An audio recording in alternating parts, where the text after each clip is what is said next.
Tuesday, July 15, 2025 at 6:30 p.m.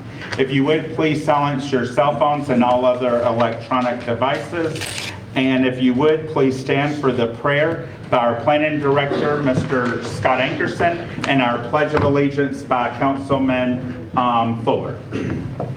Father God, was about before you tonight, we give you honor, we give you praise, Lord, all the glory, Father. We thank you, Father, for your presence in this meeting tonight, the hedge of protection, God, you place around this city, its employees and its citizens, God. We ask that you continue to do so, Father, as we give you glory for it, Lord. We thank you, Father, that you're here tonight, that you're here to guide us and to give us wisdom, Lord, discernment as we conduct city business, Father. And most of all, we thank you for your Son, Jesus Christ, and his sacrifice for our sins on Calvary's cross. We ask all this in his name. Amen. Amen. Pledge allegiance. I pledge allegiance to the flag of the United States of America and to the republic for which it stands, one nation, under God, indivisible, with liberty and justice for all. Thank you, Councilman Fuller, and thank you, Mr. Ankerson. That brings us to our agenda order of approval. Do we have any additions or changes, Ms. Yancey? Yes, Mayor. On business agenda item number 3, I need to correct the address. The wrong address is in the order, and the fact sheet is 7419 Shirley Drive. Just want to say, no, that's not.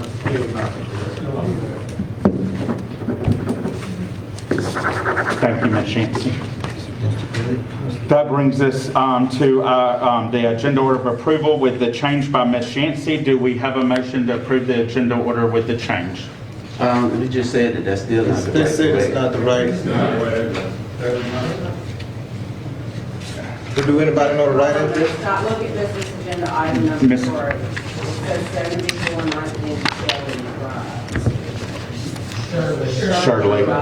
Yes. That is correct, correct? Yes. It's three addresses. But this is, sir, let me correct everybody. This agenda is published by ordinance by the city council. Ms. Yancey then provides it to the council. She makes changes, we vote on it. Just because there's other addresses that might need to be addressed in that area that are not on this agenda, we're only voting on what went to the newspaper that we can legally vote on, okay? If somebody misrepresented somebody that there's other items, I apologize, but tonight we're only voting on the address that was published and was in the Sun Herald paper that we can legally vote on. And that address is correct, Ms. Yancey? Okay. So, do we have a motion to approve the order agenda of approval? I'll make a motion to approve. We got a motion by Councilwoman Jamison. Do we have a second? Second by, please. We will acknowledge you when you can speak, okay? Otherwise, we're going to have to ask you to leave the meeting. Okay. Okay, we got a motion by Councilwoman Jamison, a second by Councilman Minor. All in favor? Motion carries. That brings us to our announcements by Ms. Yancey. Tasty Thursday will be July 24th, starting at 11 a.m. at the former Signature Mall property, and the farmers market will be Saturday, August the 9th, from 8 until 12 at the former Signature Mall property. Thank you, Ms. Yancey. That brings us to our presentation agenda by Martin Bluff Road Widening Update by Michael Baker Engineering Firm. Good evening. I'm Craig Overstreet. I'm serving as the project engineer for Michael Baker.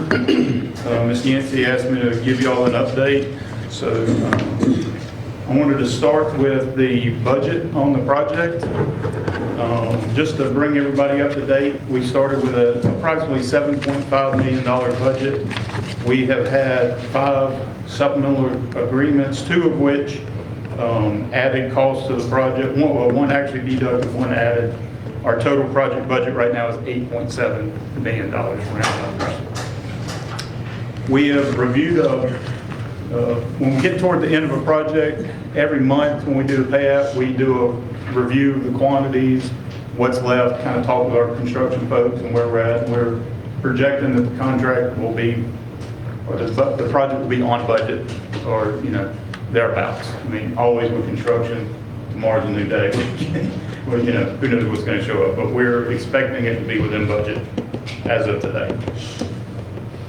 On the schedule, as I mentioned, we had 5 different supplemental agreements on this project so far. We started out with 208 working days, and just to make sure we're all on the same page, a working day is a day that a contractor can reasonably be expected to perform pay item work. So, you know, if it rains, if it's wet conditions, there's other issues going on, those don't count as a working day. So I want to make sure that when we're talking about this project, when I'm going through these numbers, I'm talking in terms of working days, not calendar days. A calendar day is obviously, if the sun comes up, it's a calendar day. So just saying that. We started out with 208 working days. We have added several days since then. We're currently at 585 working days.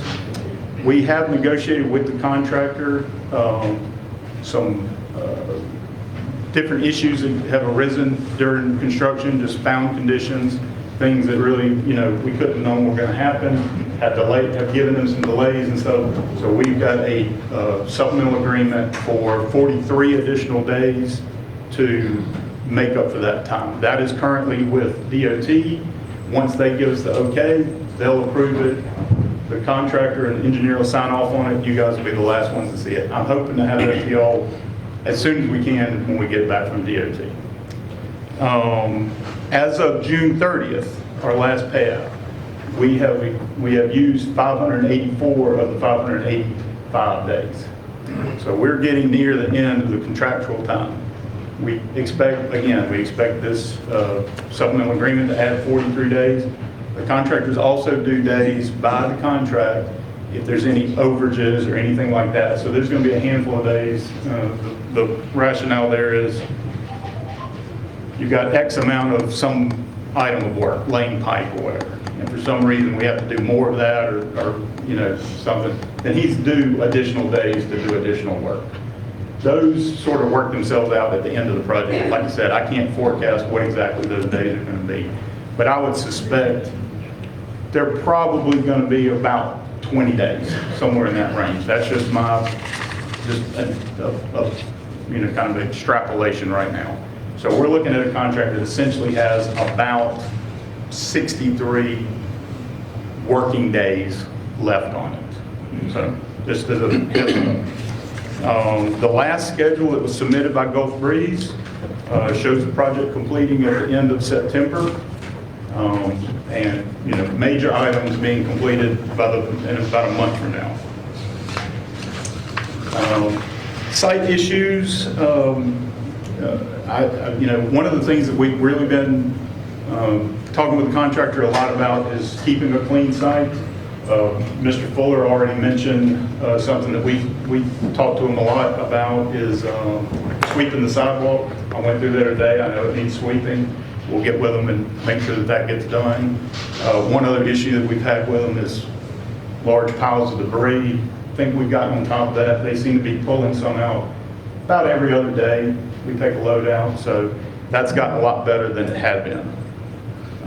We did recently run into some bad material in front of the Cambridge church, so we're working through that, but that's an ongoing construction, you know, issue that we've had, so we're just going to keep working through that. We've got 5 drainage boxes that are currently being worked on. Those are the last of the boxes to be built, so that's kind of a milestone that we're going to hit. Once we hit that, they'll finish up the earthwork and start on the rock and continue on moving through the paving and those sorts of things. That's everything I had. I figured I would just open it up to you guys with questions instead of y'all listening to me talk. I would rather have y'all direct what, you know, let me tell you what you want to hear. Okay.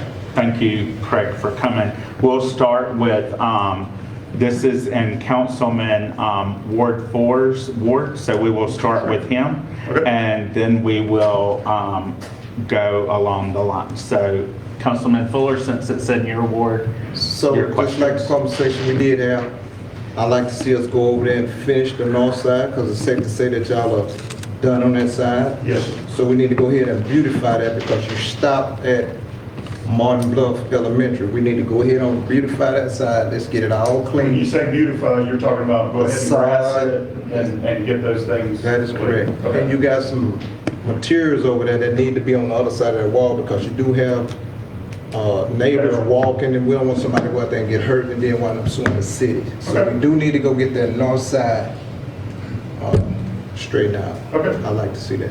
Be glad to do it. Okay, thanks, sir. Is that all you had, Councilman Fulton? Councilman George? You answered all my questions. Thank you for the update. Councilman Jackson? Yeah, so I noticed when I went out there, there was machineries that were still left out there, like equipment, grass was growing up around it. I had the opportunity to go out there with Councilman Fuller, and we looked over the area, and I did see the walkway. It didn't look safe. It had different pieces of cones scattered everywhere. So I would like to see those things cleaned up because it do need to appeal because we put a lot of time and money, years. The people been there for years waiting on this project. This project was started when I was first elected, not this election, but 2 elections ago. You know, so it's a long-going project, and I know the citizens over there are anxious to get this finished and beautify the area so, you know, it'd be more appealing. Sure. So the big machineries and the things that they're leaving behind, like cones and so forth, we would like to see those cleaned up. And We can definitely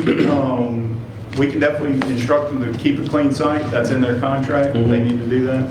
As far as machinery that's on the site and how they operate that, or how they, you know, bring in machinery, what they bring in and what they don't, that's really the contractors. well, it's actually a machine, grass growing up around it. Obviously, they're not using it.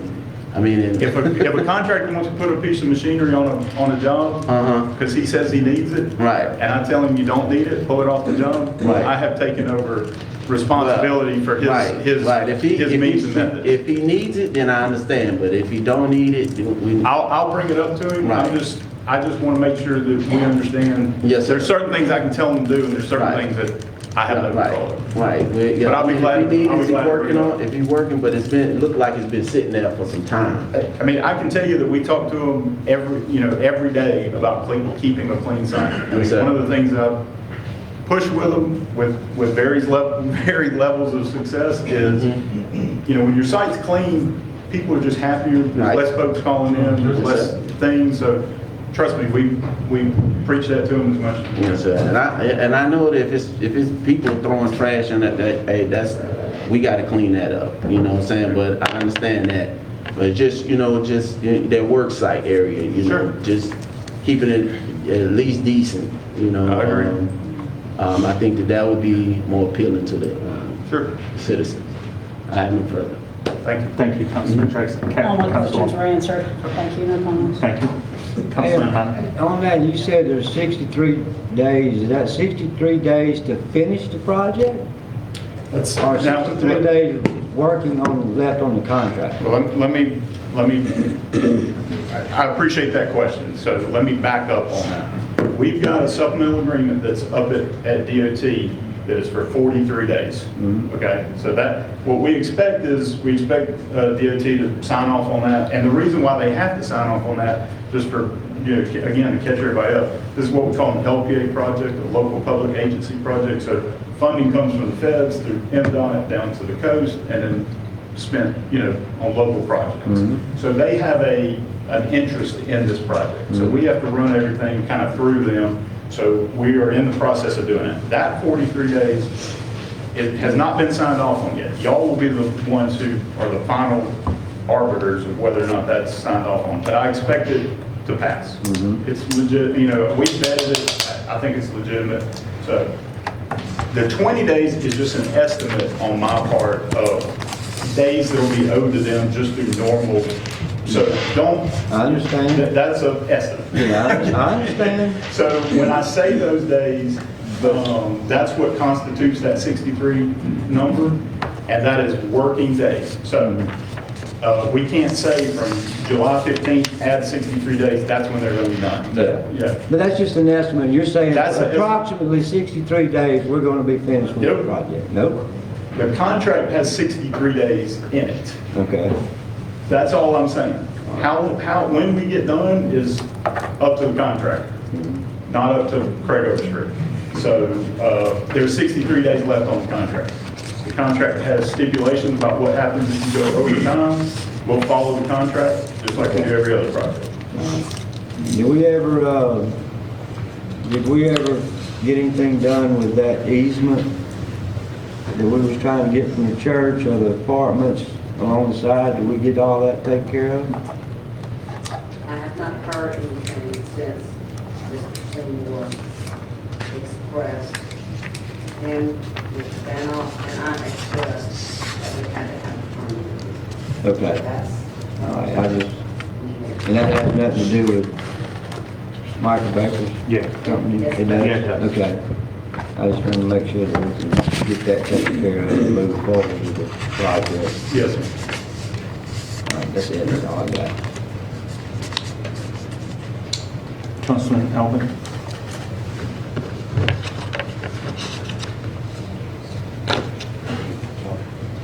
You said you had drainage boxes put in, that's a milestone. Got people complaining about the flooding during a rain event, especially with this rain event that's potentially going to hit us. What contingency plan do we have in place? And will these drainage boxes assist with that flooding? Yes, it definitely will. And in fact, I was just talking to our field personnel today about that, saying, hey, I've gone out there during, times of heavy rain to observe. The last big rain that we had was at the end of not the last big rain that we had, the last one that had significant, overflows or Flooding. issues was back at the end of June. And I went out there and observed those. Since then, we have added additional boxes that were through the normal course of construction, and we have not observed anything that I know of. And you feel free to tell me if I'm So wrong. will these boxes assist with a heavy rain event that Yes, might come? yes. I mean, that's what they're there for. Yes, sir. One of the issues that we had previously was water that would normally go into these boxes didn't have anywhere to go, was piling up and was going, and basically topping the road and going to one inlet and overloading that inlet. I had questions in reference to certain portions of that sidewalk as you get closer to the Martin Bluff School Zone homestead. Why does it get so wide there and so narrow towards the rest of the sidewalks?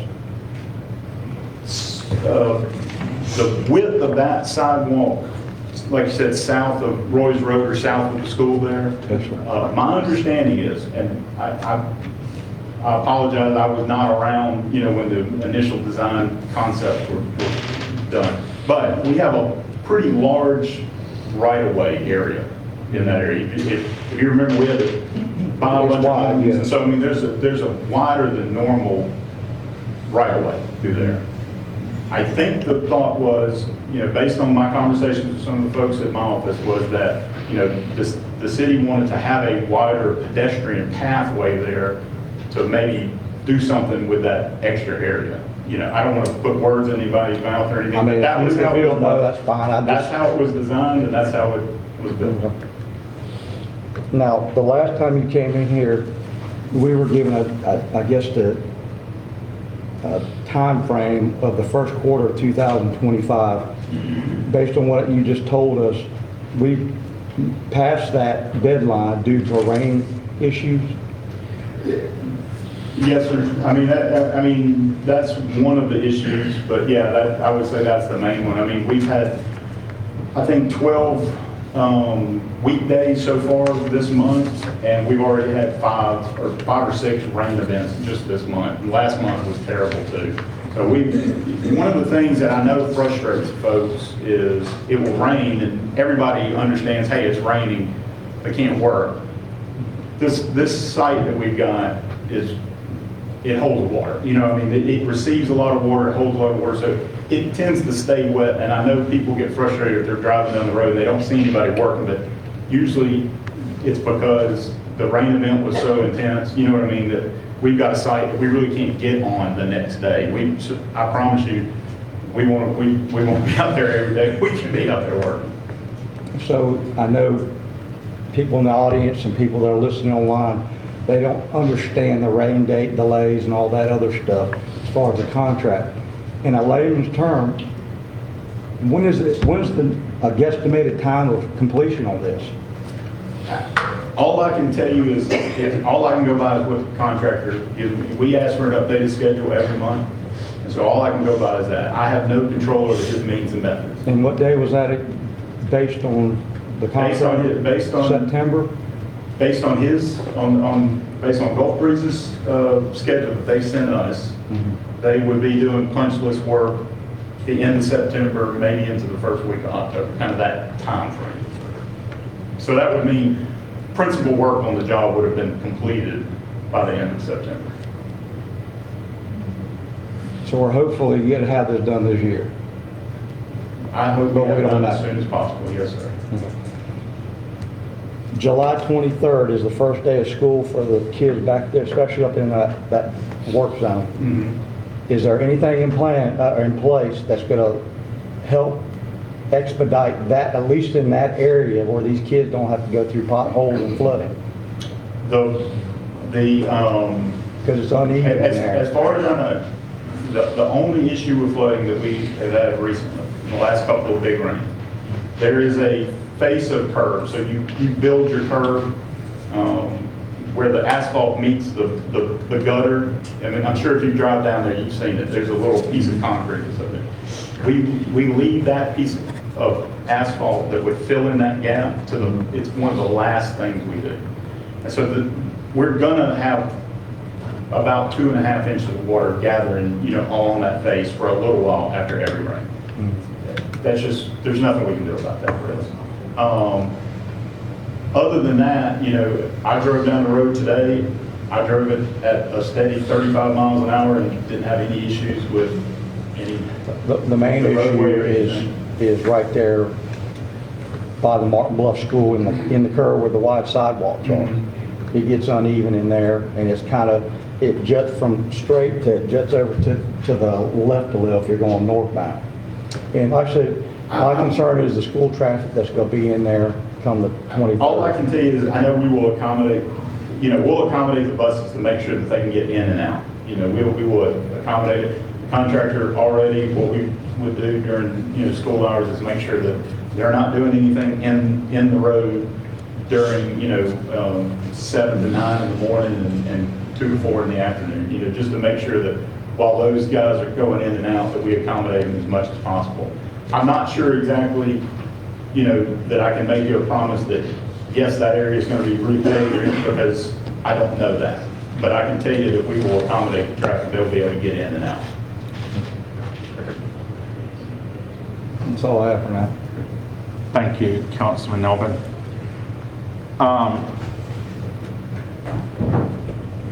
Craig, I know you were the fifth, I think if I recall, the fourth or fifth. Are you fourth or fifth engineer with? I don't know. I'm the first. So to say this project has not been just hiccups after hiccups is an understatement. The citizens that are here to hear about the update, I thank you for coming. You all get the same updates we get, and we've been telling y'all we are committed to get the project done.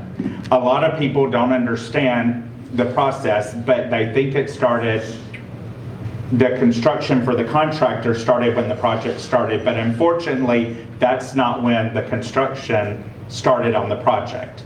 The construction started when we awarded the contract to the contractor. And then it started months after that was awarded because it didn't get the notice to proceed until months after it was awarded. So then there was a lag in that. So to the citizens, I understand it, and it does seem like a long time. We've lived through it. I ride the road multiple times a day. And I just want y'all to know that we are committed to getting it done. The contractor has assured the city administration, the city manager, engineering firm, they're committed to get it done. And the city did hire to also partner to help move things up, another engineering firm to help move it along so we can get it all completed as fastly as possible. As we heard tonight, we're going to pray, and I ask everybody to pray for good weather, because if it rains just a little one day, they can get a rain day. So the contractor, though, is committed to get it done. What I do have to say is, as far as I, as the mayor, want to ask that you all, your engineering firm, communicate, and I request communicate immediately. If there is one single hiccup, y'all notify her within 24 hours. I don't want to hear about it on the street. I don't want Ms. Yancey to hear it on the street. We want the job completed. I want everybody working together, and so does this council, because the citizens want everybody working together and they want it done. And if we run into more hiccups, because for any unforeseen circumstances, it could delay the project, and then these citizens are hearing this, but then it possibly could go longer if we have any unforeseen circumstance. So we're going to continue to pay for good weather, and the contractor has been out there working as fast. They're ready to get the project over with as fast as we are, I can assure all of y'all. They reiterated that to Ms. Yancey and to myself. So all I ask from Baker International is y'all communicate with Ms. Yancey. I don't want the contractor having to call Ms. Yancey or anybody else. When they tell y'all of a problem, I want y'all to call Ms. Yancey within 24 hours. Okay. Ms. Yancey is the leader of the city that runs the day-to-day operation, and I want her to know about it, and she will notify this board immediately if there's any action that we need. And if we need to have a special call council meeting to address anything, I will call a council meeting immediately, okay? Okay. But we want it done, and we don't want to hear about issues. As far as Councilman Elvin, you were not here, but I can answer Councilman Elvin's question. Why the sidewalks are a little smaller is because that was the second phase of a project, and when the houses were acquired, there was more right-of-way. There wasn't as much right-of-way, and that was not in the original part of this thing. That was a supplement agreement to add the sidewalks from north, and that's how they got added. There was going to be a little addition, Councilman Elvin, of a little bit of a roadway issue, but due to engineering, there was some engineering done that didn't acquire right-of-way, and so that's what we voted on at a previous council meeting, to ask for it to be redone and take that out of the project, because it was only given a couple of feet on each side of the road, but it would have acquired as acquiring right-of-way that wasn't acquired in the original phase and all that to eminent domain and required. So that's why it's not getting, we're just overlaying from Martin Bluff Elementary north to I-10, and we voted on that a few months ago on the agenda. Okay. Thank you, Mr. Overstreet. Thank you. Thank you. Again, y'all, Ms. Yancey knows I get hold of me if any of y'all ever have any questions. Please feel free to Just call me. please Appreciate y'all. communicate with Ms. Yancey. Yes, sir. Please, so we can update the citizens immediately. Business agenda item number 1, appointment of municipal public defender by Ms. Yancey. This is another appointment that you are required to make at the beginning of your term. We just recently, due to Ms. St. Pay winning Court of Appeals, several months ago, we took applications, and Mr. Kyle Miller has given us the best rate, and the board hired him, so this reappoints Mr. Kyle Miller as your municipal public defender. Okay. Thank you, Ms. Yancey. Do we have any public comments on business agenda item number 1? Do we have a motion by council to reappoint Kyle Miller as municipal public defender? So moved. We got a motion by Councilman Fuller. Do we have a second? Second. Second by Councilman Elvin. Any discussion, starting with Councilman Elvin because it's the second meeting of the month? No discussion. Thank you. Councilman Fuller? No discussion. Councilman Minor? No discussion. Councilwoman Jamison? No discussion. Councilman Jackson? Councilman George. No discussion. We have a motion by Councilman Fuller, a second by Councilman Elbin. All in favor? Motion carries. That brings us to business agenda item number 2, approval of a final plat for Phase 2 of Legacy Park located at 4416 Highway 57, Gautier, Mississippi, by Mr. Scott Ankerson, Planning Director. Yes, sir, Mayor. This is a request for council to approve the final plat, Phase 2 for Legacy Park. Y'all are aware, Legacy Park did submit a preliminary plat for the entire property, and they have chosen to final plat it in stages as work progresses. So they're moving forward and ready to final plat this Phase 2. There's a summary and a sketch in your memo for your review. If you have any questions, I'll answer them to the best of my ability. Thank you, Mr. Ankerson. Do we have any public comments on business agenda item number 2?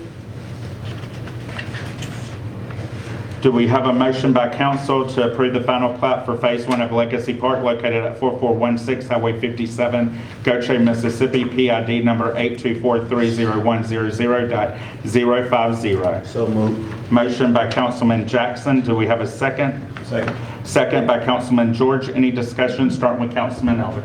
No discussion. Councilman Fuller. No discussion. Councilman Minor. Yeah, I mean, I'm new. This is the final plat. I don't even know what the original plat was or the first phase of it. So I'm going to abstain my vote for a later date until I get some kind of documentation and get up to speed on what's really going on with the project. Okay. Councilwoman Jamison. No comment. Councilman Jackson. Yeah, I just want to thank you for bringing your business to the city of Gautier, and look forward to the development. Thank you, Councilman Jackson. Councilman George. No discussion. Okay.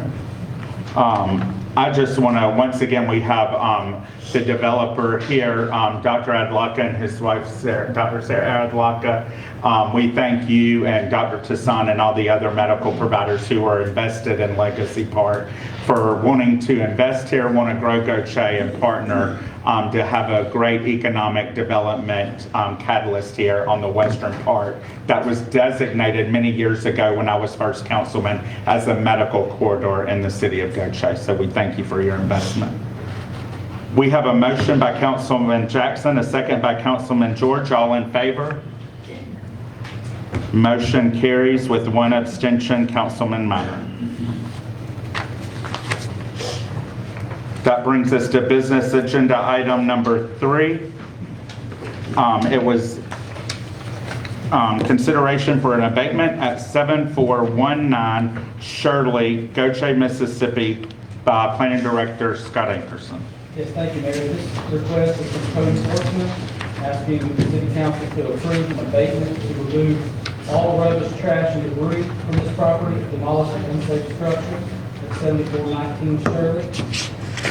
This has been an open case since March 8th of 2022, blighted property. We found it to be a menace and unsafe property. If recommended approval or approving, we ask that charge the cost of the lien against the property to be collected upon sale of property, or collect the cost of civil proceedings, and either add 1,500 to 50% to either of the collection methods. I included photos of the property, parcel information, in the memo, and happy to answer any questions you may have. Okay, thank you, Mr. Ankerson. Oh, one more thing I would add, the property owner did come in today and pull a permit with the planning department to demo the structure. However, the work has not been performed, so I do recommend the city council go ahead and approve it in case we do need to move forward. We will allow the property owner time to fulfill the demo on their own to save city taxpayer money. However, if it is not complete, the city will be able to still go in and perform the abatement if it's approved tonight for city attorney. Okay, thank you, Mr. Ankerson. Do we have any public comments on business agenda item number 3? If we do, come to the front, state your first, last name, and you have 3 minutes. Any public comments on business agenda item number 3? One at a time. One at a time. Yes, sir. But nobody, let's let him speak well, and then we'll go one at a time. Go ahead. My name is Harold Charlton. Can you speak up a little? My name is Harold Charlton. My father owns the property. I found out about the property is shambles. Working started today. I'm trying to hire a contractor to come tear the house down and we start hauling rubbish off. And probably gonna need about 30 to 60 days to make sure that I get everything done. I'm gonna ask y'all for that extension or whatever y'all want. But I am working on it by myself and I have a contractor. So I just want everybody to know that I'm working on it. Okay. Okay, and state your address, Mr. Charlton, for the record. My address is 19408 Highway 613, West Point, Mississippi. Okay, thank you. Thank you for coming tonight. Anybody else would like to speak on business agenda item number 3? Yes, I'm Sterling Bell, and I'm at 7412 Joy Drive, right around the corner. And I have faith that he's gonna take care of it because he was over there. I have to look at it every day. But we have a lot of traffic coming through there. A lot of trash, homeless people. Me and Keith found out, I lent him my dollar and somebody stole it. And he thought I came and got it back. So we've been losing stuff and we didn't even know we were losing it. And we just got a lot of homeless people in there. We feel bad for them, but we thank y'all for the attention because we just been cleaning it up ourselves. We've been doing whatever we could, you know. But I think I talked to the policeman. I leave out at 3:45. I have a daughter, and when I drove around the corner, I talked to the policeman that was on duty. He'll drive through and make sure, you know, because I see people walking clean across my yard. So, but I just want to thank y'all for all the attention that we're getting right now. And I appreciate it. I have faith that he's gonna take care of it. Thank you. We appreciate it. Next.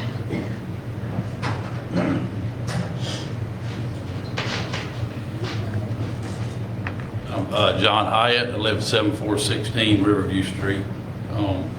Got a few handouts for some reference if you want to look at them. Okay, yeah, sure. Here, let us do that, John, while you talk, because you're going to lose minutes. I'll help you.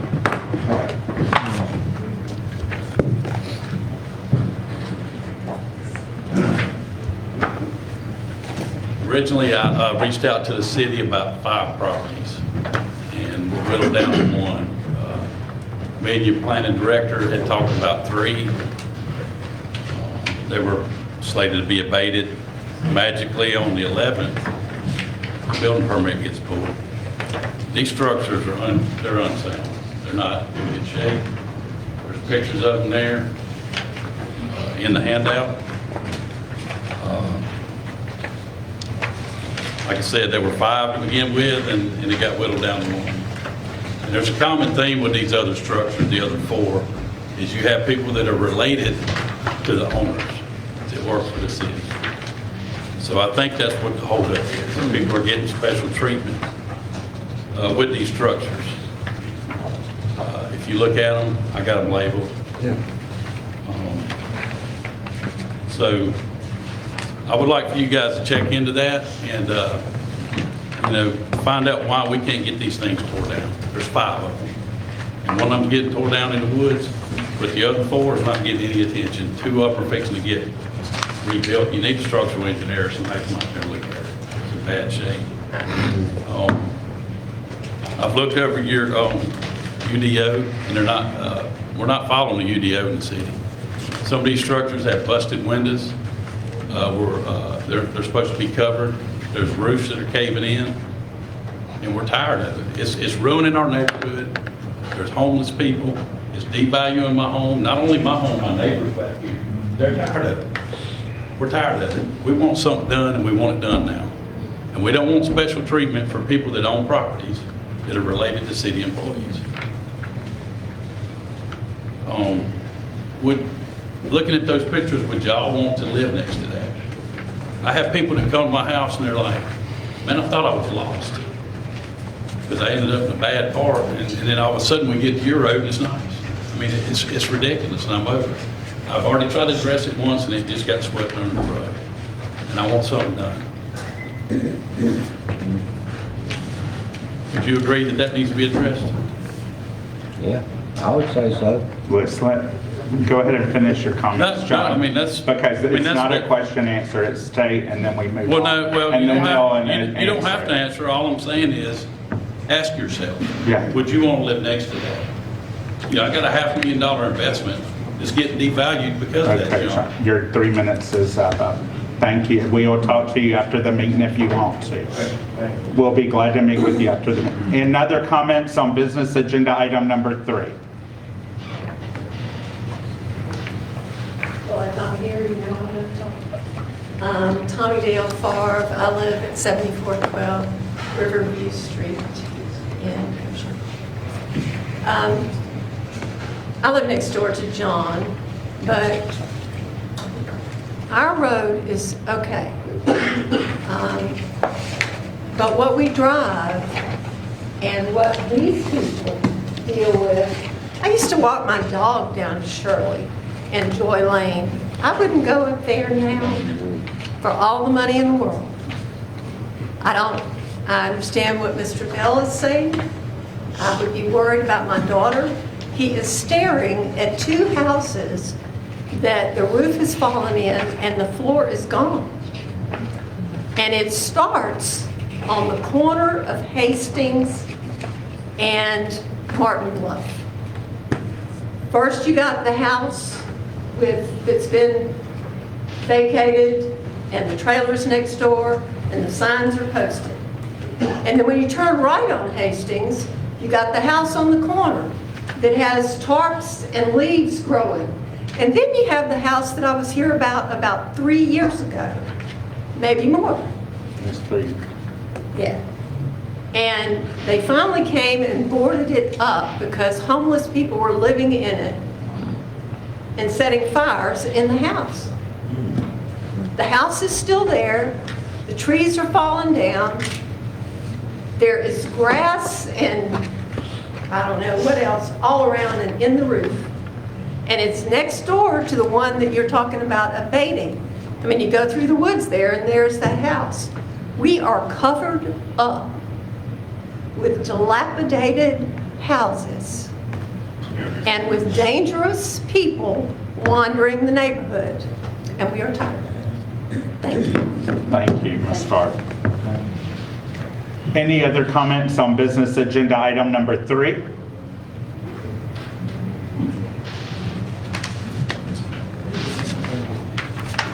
Yes, my name is Chris Goff. I live at 7428 Riverview Street, not far from John Hyatt. But I agree with the comments. I'm just going to reiterate some things that's already been said.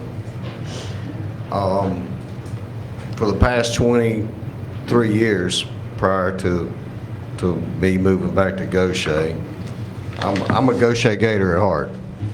I know a lot of people in this council. I know a lot of people in this room. And I recently moved back to Gautier, and I'm proud to be a Gator. But I don't want to see Gautier turn into the city that I just came from. There's a lot of vagrants, and right now I feel like all that's under control here. Like these people were just saying, my neighbors, we're starting to see homeless come into the area, and it's daunting. These are $300,000 to $600,000 homes in a nice neighborhood, but you have to go through this small section to get down to where we're at and pass by these dilapidated homes that are falling in. So if I'm not mistaken, the meeting, we were talking about 7421, is that right? Tonight, right now we're talking about 7419. Okay, 7419, but there's much more than 7419 to the point of my neighbors. And I respect the gentleman who's got the permit to demo 7419, but there's more problems than 7419, and those need to be addressed. And so we appreciate the attention to that. And I think John's got all that in his handouts. So thank you for your time. Thank you. And just so you do know, there are code violations on other properties in there that are being addressed and will be up for future abatement if they're not cleaned up.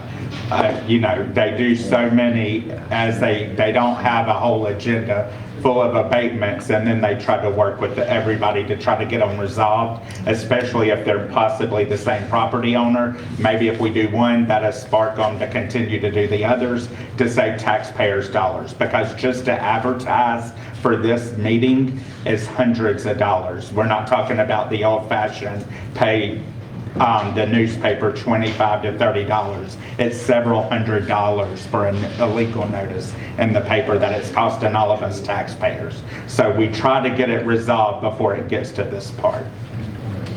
Okay. Any other business comments on business number 3?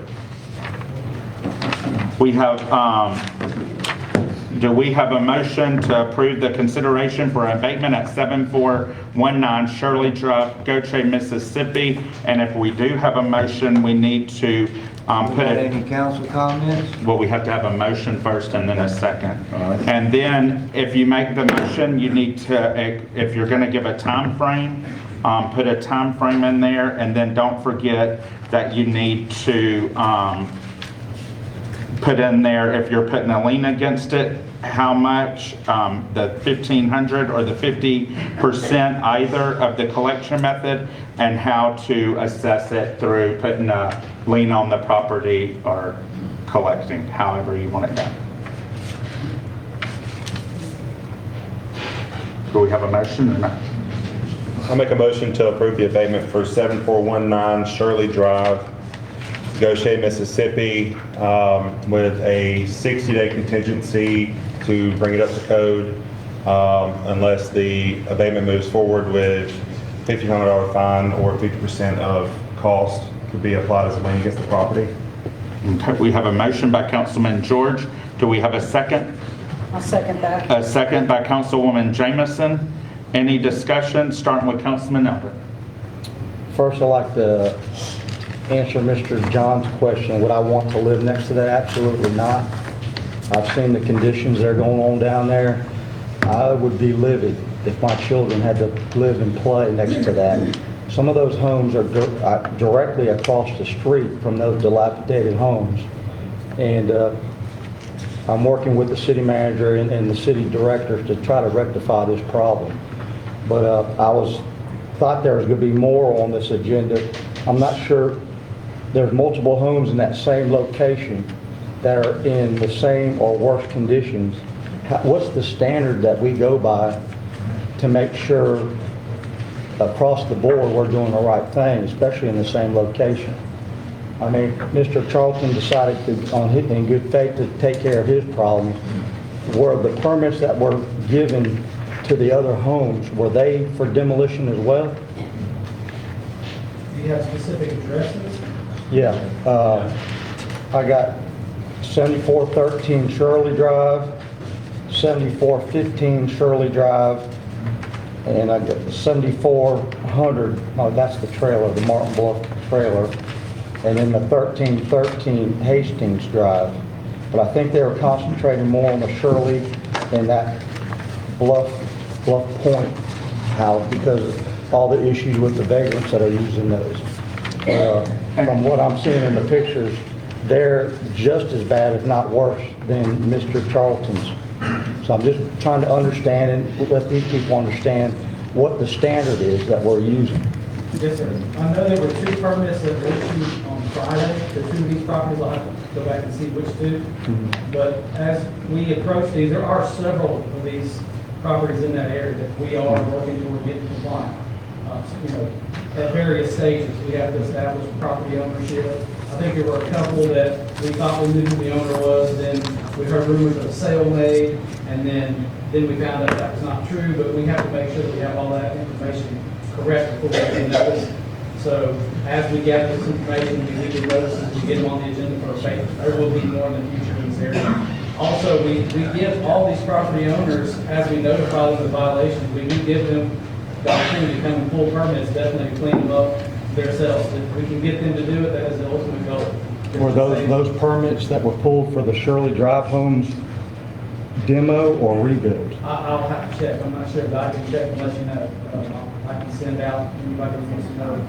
I'd appreciate that. We would allow them to repair them, but I mean, they are homes that can be repaired. I mean, any house can be repaired. It's a matter of whether the property owner wants to invest the money that it might take to repair that structure. If they want to give it a shot, then they're more than welcome. But at the end of the day, if they cannot repair the structure, it will need to be demolished. And it will be either at the cost of the property owner, or the city has to move forward with the abatement, or we'll move forward with the abatement. Someone brought up, I don't remember who brought it up, structural engineers. Is that you, Mr. Charlton? Oh, okay. If you look at some of those pictures, the floors are on the ground. I mean, I don't see how they got them. Is that a requirement? It is not for homes, for houses. I mean, you can turn in plans to the building department for a new home that do not have to be engineered. We have an adopted building code, the 2018 building code, the National Residential Code, that any kind of plans, whether it be a new build or a remodel, the plans can be compared to the building code to make sure that it meets compliance. Now, there are structures such as engineered structures, engineered buildings, engineered sheds, mobile homes, things like that that are engineered, that would require engineered plans to be turned in to do any kind of structural work. But not these But homes? not homes, no sir. Because we can compare the proposed plans and job scope to a building code and make sure that it meets it as they perform work and we do inspections. You're showing me something. What do you have? You're showing me holding something up. It's a building permit for $7,000. They're gonna fix this house and rebuild But, it for $7,000. hold on, but Councilman Elvin, if it's not on this agenda item and we're trying to find out and Mr. Ankerson don't have it, then can you get with Councilman Elvin? Because this is a different address than what the agenda item. We need to be discussing this agenda, this street number So right the now. ones I mentioned, they are being looked at for, There are several in this area that are, I'll have to look and see specifically. I wrote down your addresses and I'll see which ones of these are on our violation list, which ones have had permits pulled, which ones haven't, and I'll send you that information tomorrow. And just to clarify, I have 7413, 7415, and 7400. I'll give you the copy of this. They're listed in here and you can have. so if they are given a permit to rebuild these homes, any of these homes, they have 6 months to get them up to code? A building permit is good for 180 days. I can't extend that as a building official as long as progress is being made. And if they pull a permit and no progress is made, then that building permit is done in 180 days. They have to resubmit and repay for their application and permit.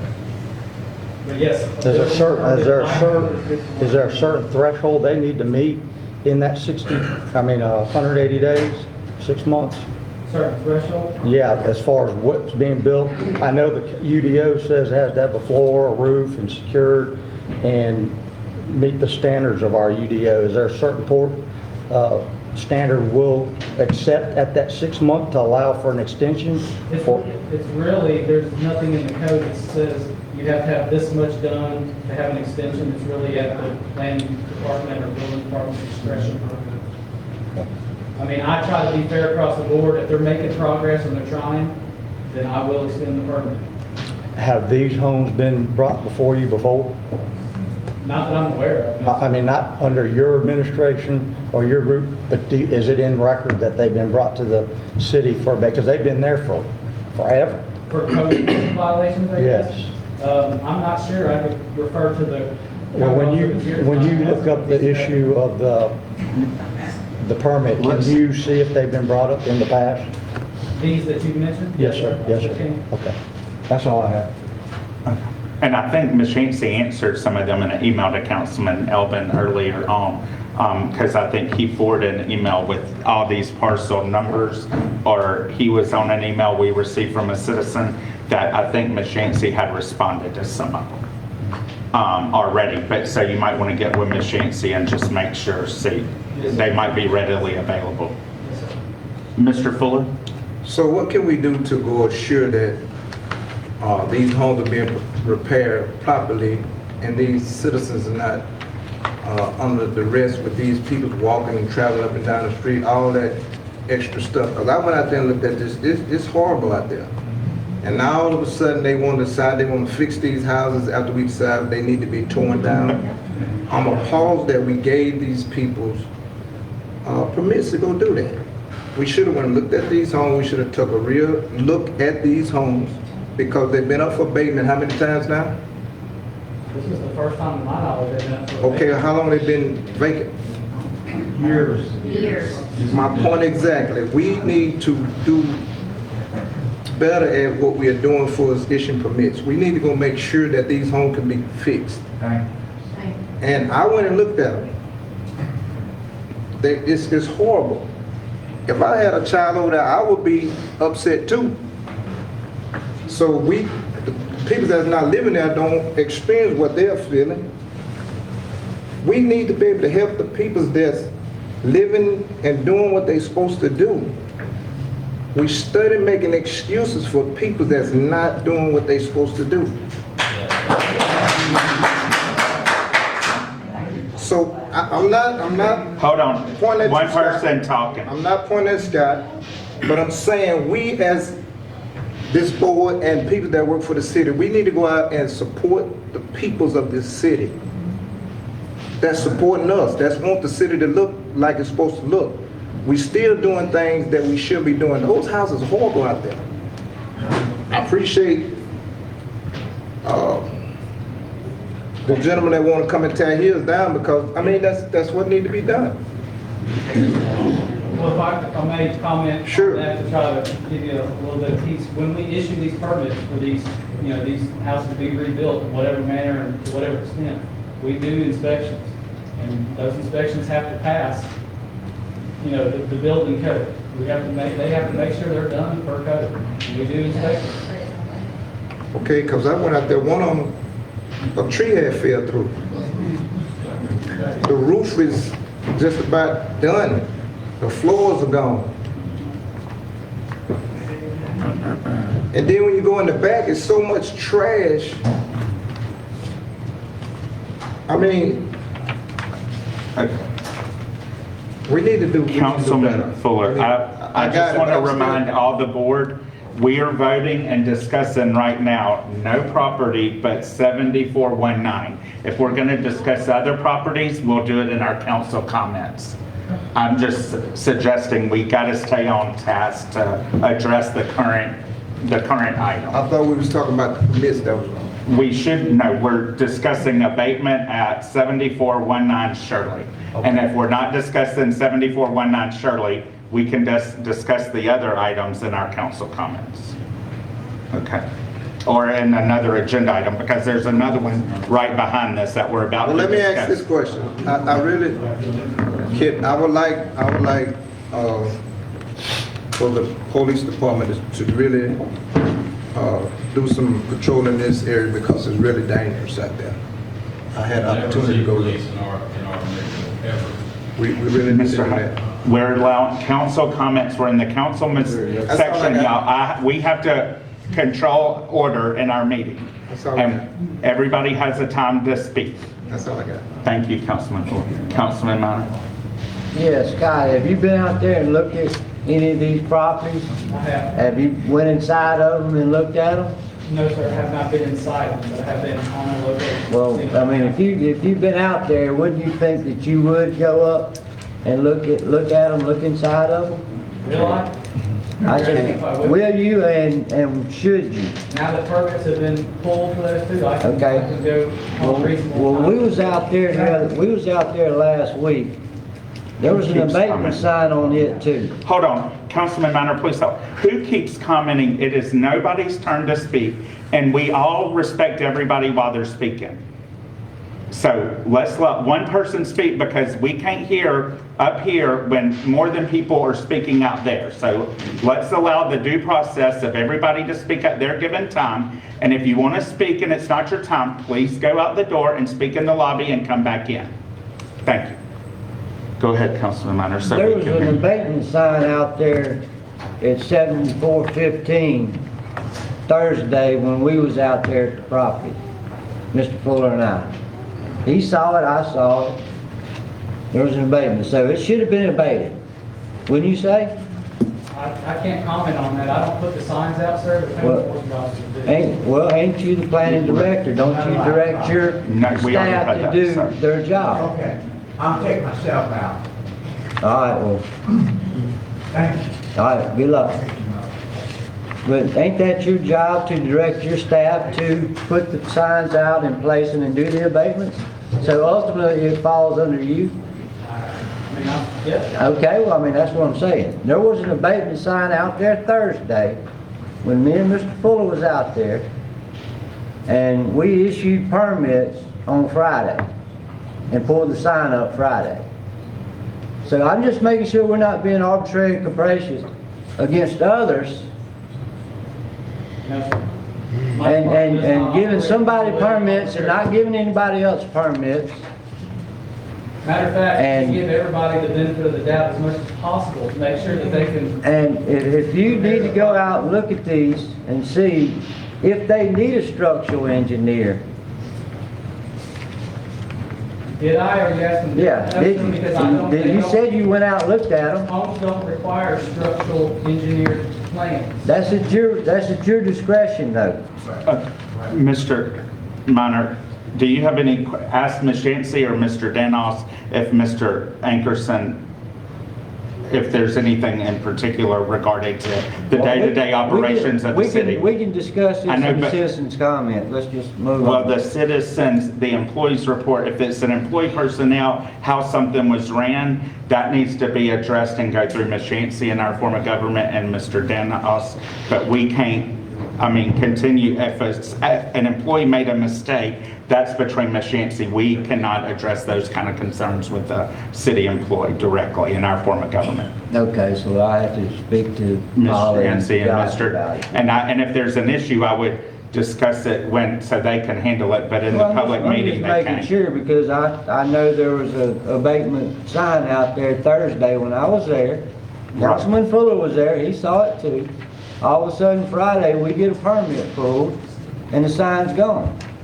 Why is it 7419? like that? Is this 7419? There was a sign, there was a sign, Not at 7419. there was a This- sign Not on, what we're let me speak. considering that we're talking about. I'm That's just trying to correct. get- Yes. It was put at a different house that's not 7419. It was put at 7415 is where the sign was located. Well, I can't remember the gentleman's name, if he's still here, I apologize. But he had a sign, he was issued a permit today. All right, yeah, his sign, No, he's on the agenda for abatement. and he's on the agenda for He came and today, got a permit. okay? It wasn't it today, and he tried two times before that, and he was issued that That's not the permit. one I'm speaking of. I know, but I'm 'Cause I'm saying- speaking of the one right next door that had the sign on it Thursday when we was there. What, Sign okay. doesn't matter, you still could have gotten a permit. That's No, what I'm- what Councilman Minor is trying to say is a possible accident could have happened or something, because it I'm not saying wasn't, it was an accident. and it might not have been, but it couldn't have been, because you have to legally notice in the newspaper on an abatement. If it is not published and accidentally a sign gets put on a property, that's what Councilman Minor's saying. It's not this address, it's not this agenda item, but what he's saying is he went to a certain address that is one of the ones that John left up here. And he went, there was a sign there, but it's not on our agenda.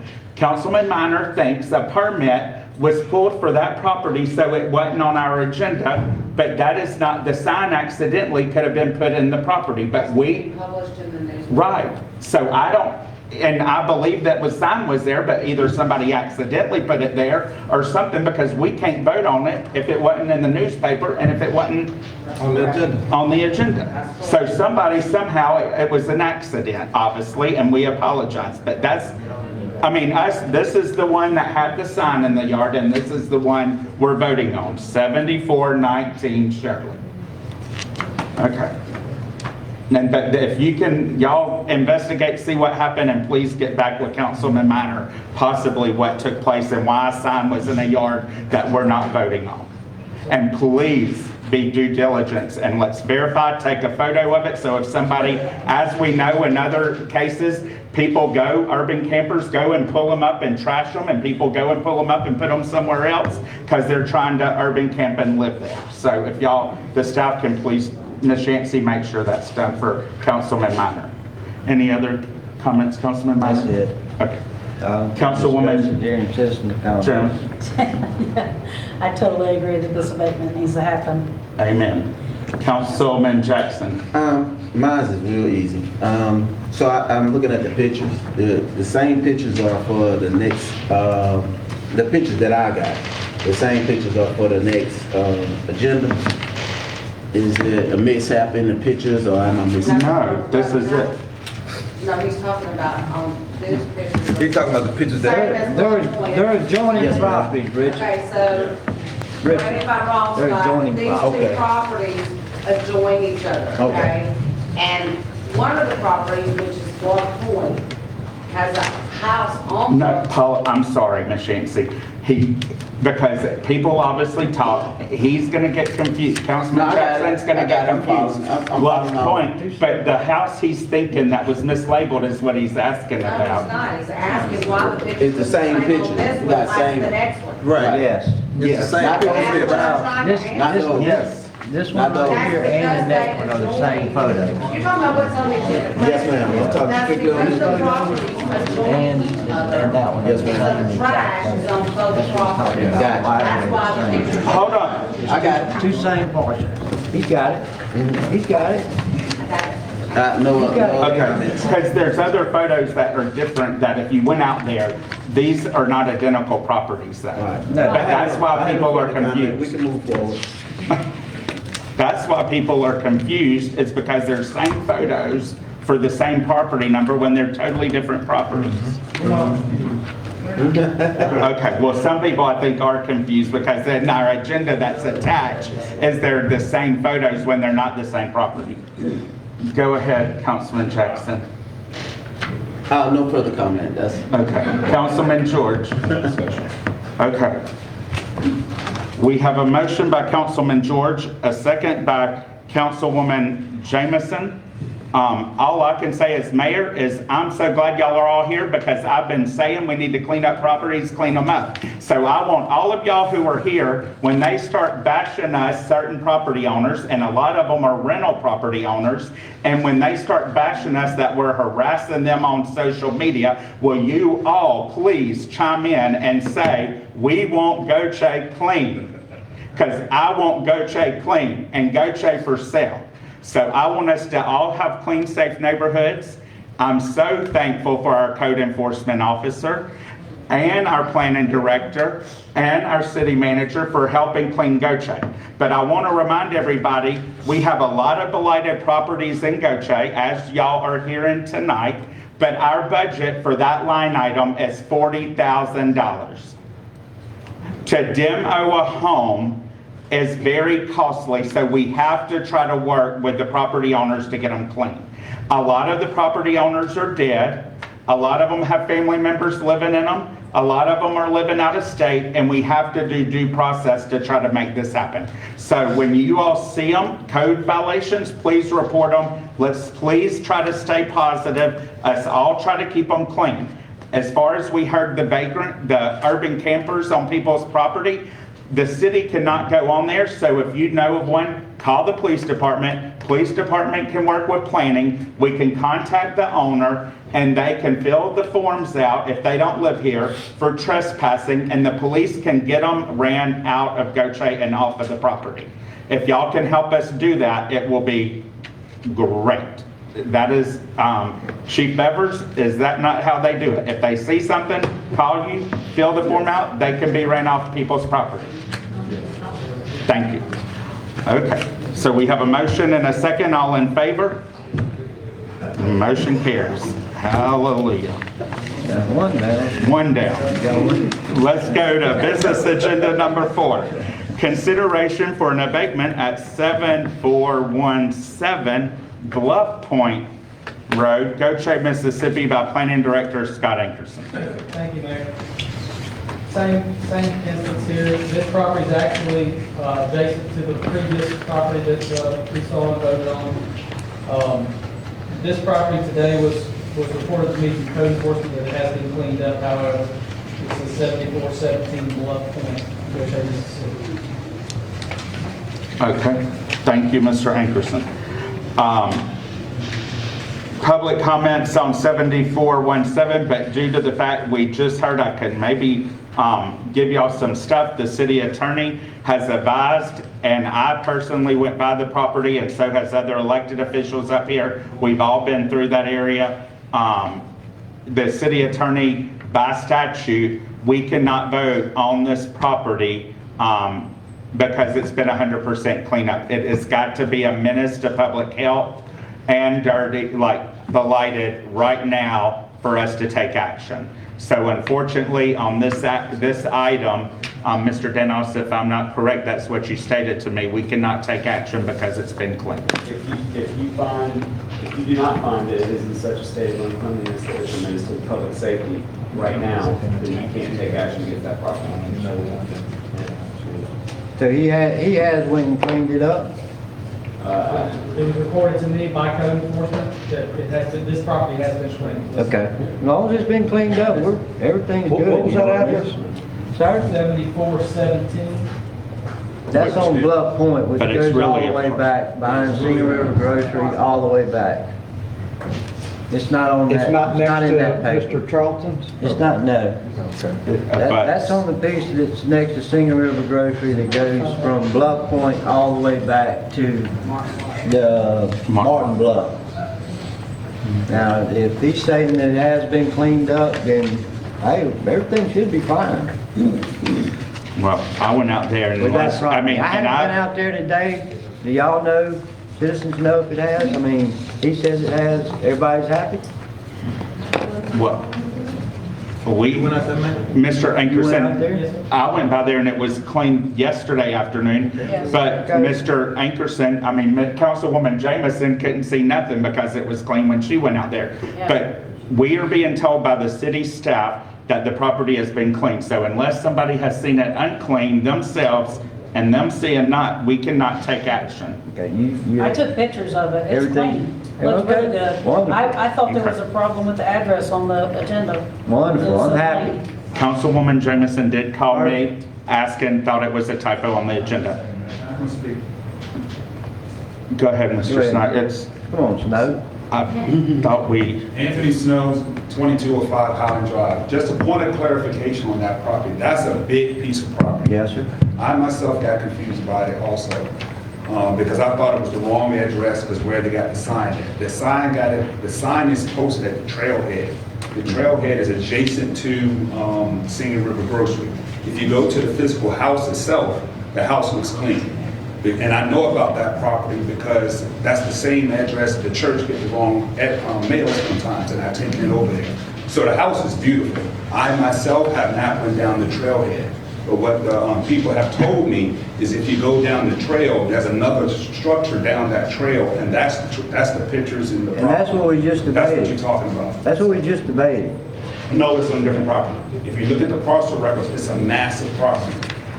It's adjacent to the property. I thought it was all one parcel, So- which is the house in the back. okay, Ms. And- Snyder, thank you, but I want to remind everybody, if I would not be going on people's private property and walking on any trails without them unless you want to take a chance of having charges pressed on you for trespassing. Cody, see it?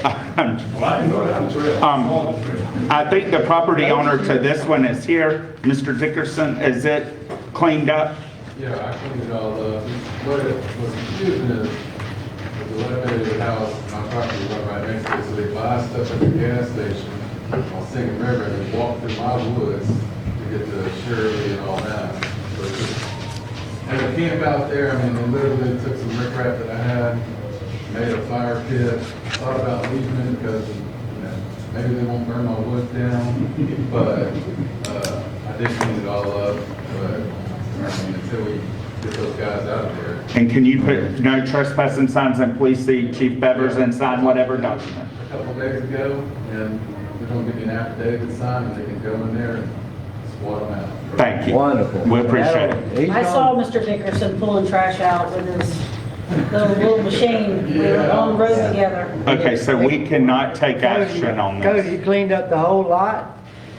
The Yeah, whole it's right there to that side of it? trail, that description, it's got through. From Shirley to Bluff Point. Yeah, So that's the trail I came all the way through there. okay. Just concrete, all that gone out. So, yeah.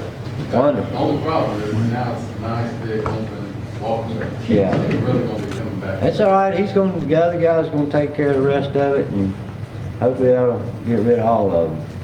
Mr. Dickerson, we thank you for cleaning your property. If you would, please just keep them all clean and let us know if you have any issues so we don't have to get to this point again. We appreciate your investment. I here got in one Gautier. question. Could we possibly look at putting a fence around it? I got one question. Can we possibly look at putting a fence around it so you can keep the people from walking through? I'm just asking a question. Yeah, it's a fence. I mean, if it was different house over that, that's even more protection. Okay. It's good to have the common skills. That's hard to get. Okay. Thank you. That brings us, we'll move on to business agenda item number 5. Consideration for a property owner initiated rezoning of property from R1 low density single family residential to PUD, planned urban development, and to amend the previously approved PUD plan located on Old Spanish Trail, Gautier, Mississippi, GPC number 25-27-RZ by Planning Director Mr. Scott Ankerson. Thank you, Mayor. This request was received from Elliott Land Developments LLC for the rezoning of property and for the amendment of a previously approved PUD plan. I'm going to try to explain this to be as least confusing as possible. In 2019, it was brought before our council to rezone some property on Old Spanish Trail. Some of you are familiar with it because it was for some of the members that are up there today. It was approved as a rezoning.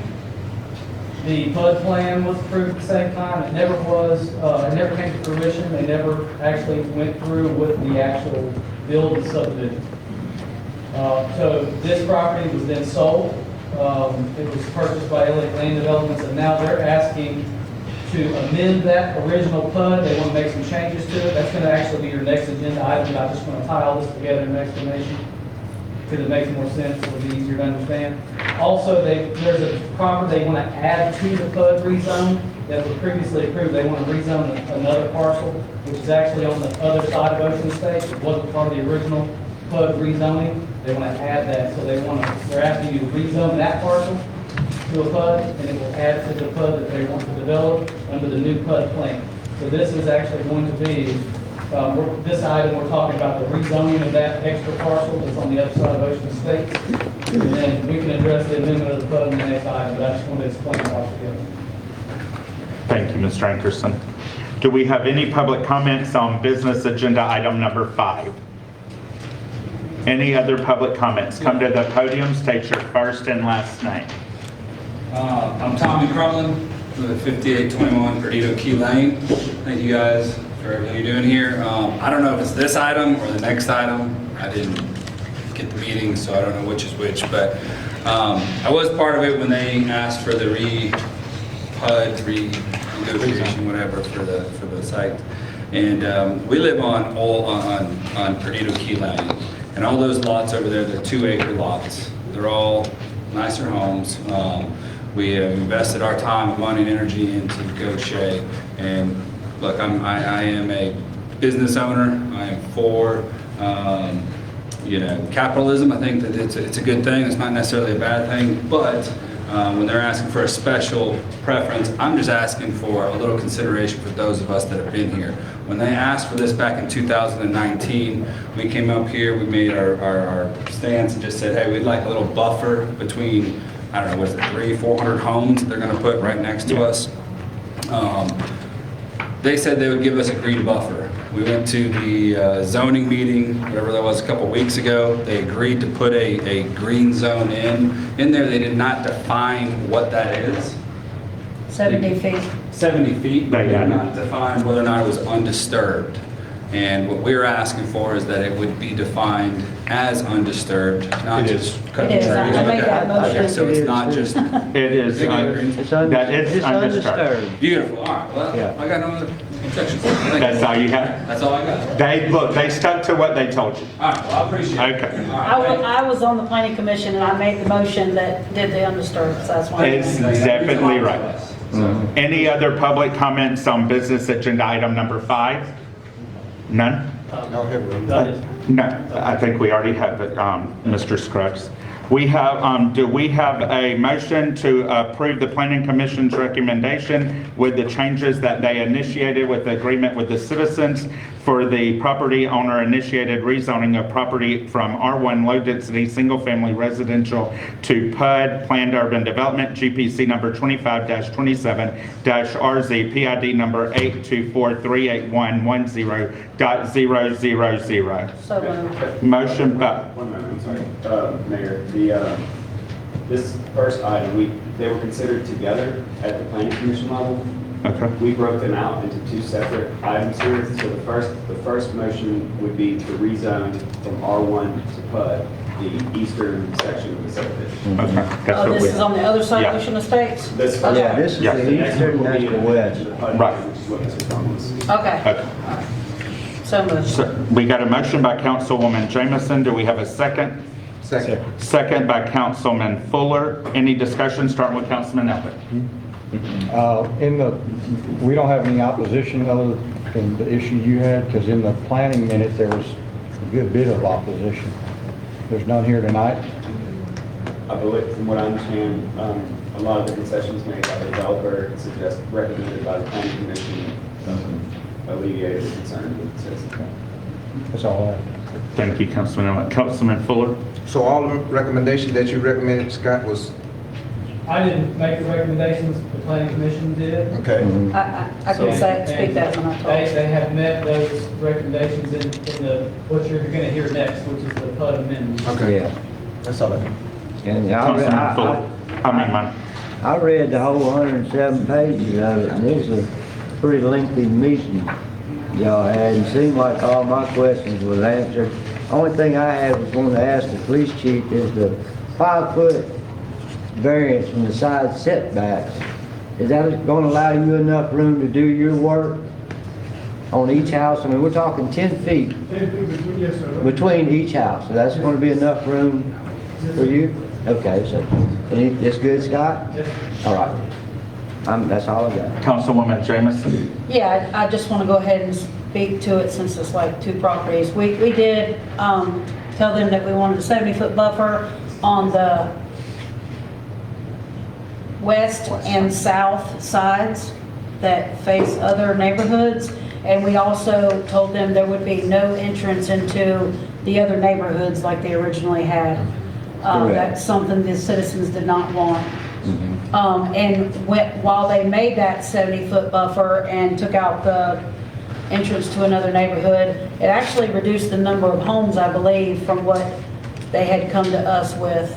Yeah. What, wasn't it reduced like 50 houses or something? Reduced it by another 25 houses. Okay. I think So those were the major concerns, and we were here a long time in the planning meeting, going through all the discussions. I let everybody speak that was there, and that was the concession everybody seemed to be good with.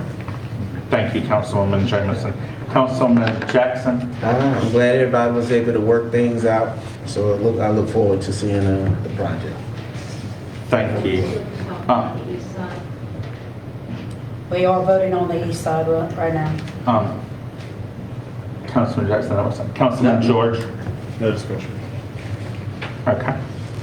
I just want to thank the citizens, one who came. I know we were recognizing one of our local businesses, O'Pink's, that night. She received the Larry Moran Award, and he is back in the back, and I just want to thank the Planning Commission for their hard work. It was a long meeting. Thank the citizens, and Mr. Scruggs is here on behalf of the developers building the subdivision, but they did reach a great compromise, and the developer went back to the table and did what would benefit the citizens. Councilman Minor and I met with some of the citizens who had concerns about the development, and we assured them what their concerns were addressed.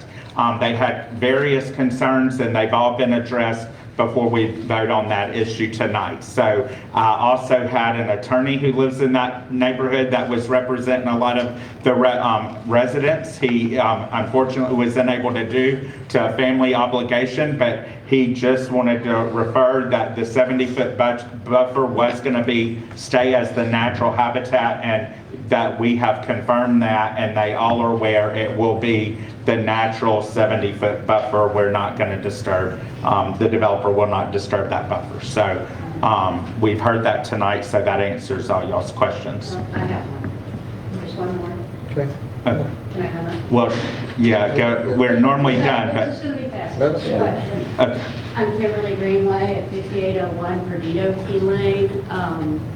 The traffic study for Old Spanish Trail and all the traffic, was that done? Because we did talk about that.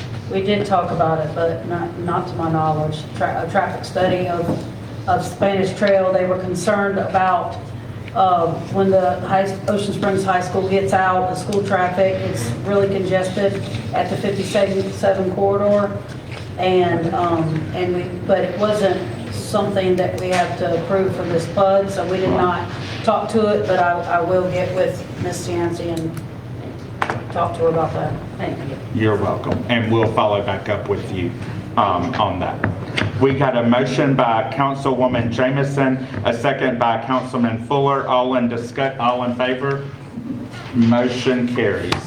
That brings us to business agenda item number 6, consideration of a request for an approval of amendment to the PUD plan, PID number 8243810.125 and 8243810.000, GPC case number 25-27-RZ by Planning Director Mr. Scott Anderson.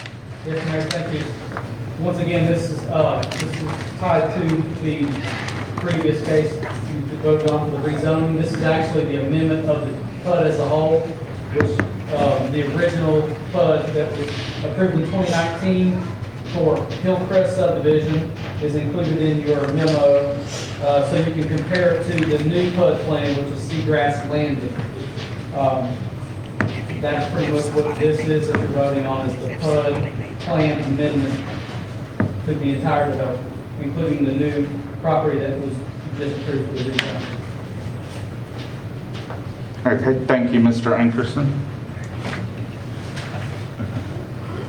Do we have any public comments on business agenda item number 6? No public comments?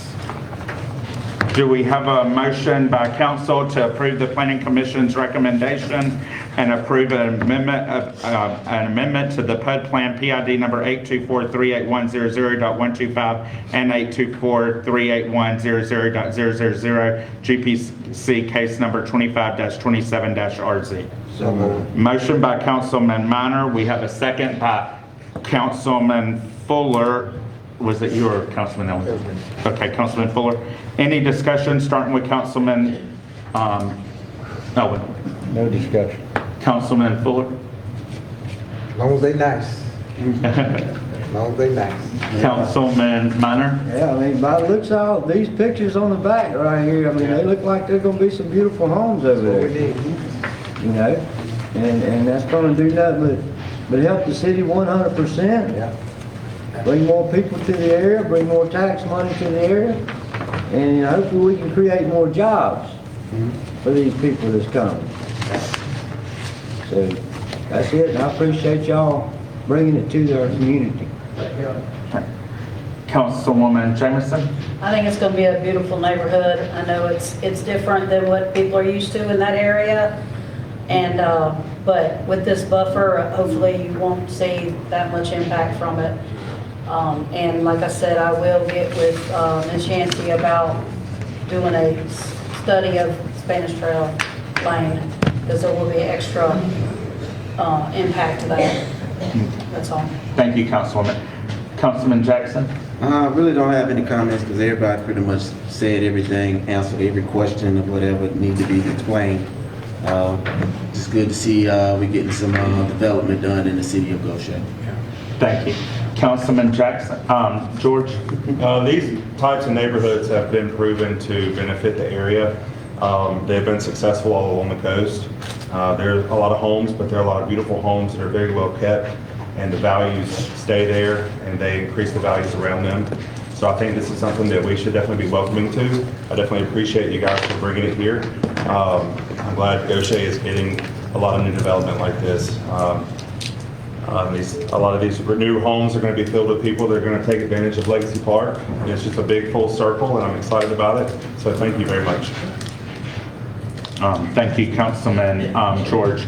I echo the sentiments of all my fellow colleagues up here, and I also just want to remind citizens that we got to be mindful of economic development, and the more homes, you know, I hear everybody and we all want development. Well, they look at rooftops, and so when you want a chain type development to come here, some of their requirements have to have so many rooftops, and if you don't have it, then their chain won't even look here. They just go on to another city. That could be one of our sister cities that have that amount of rooftops. So just to educate everybody, this will help in the economic development recruitment here in the city of Gautier to continue to recruit national retailers like you all would like. So we have a motion by Councilman Minor, a second by Councilman Fuller. All in favor? Motion carries. That brings us to approval of docket of claims, business agenda item number 7. We were all presented them by our city clerk. They were put online. They've been in our packet if you came here to City Hall and picked up a packet. So they've been presented to us and all the citizens. So that's our presentation by our city clerk, Ms. Montgomery, and deputy clerks. And do we have any public comments on the business agenda approval of the docket of claims? No. Do we have a motion from council to approve the docket of claims, provided that all the entries thereon are true, correct, properly entered, and not fraudulent? So moved. Motion by Councilman Elbin. Do we have a second? Second. A second by Councilwoman Jamison. Any discussion, starting with Councilman Elbin? No discussion. Councilman Fuller? Yeah, we looked at the docket of claim. I would like to see a little bit more detail on it so we can know exactly what is being paid or whatever's taking place.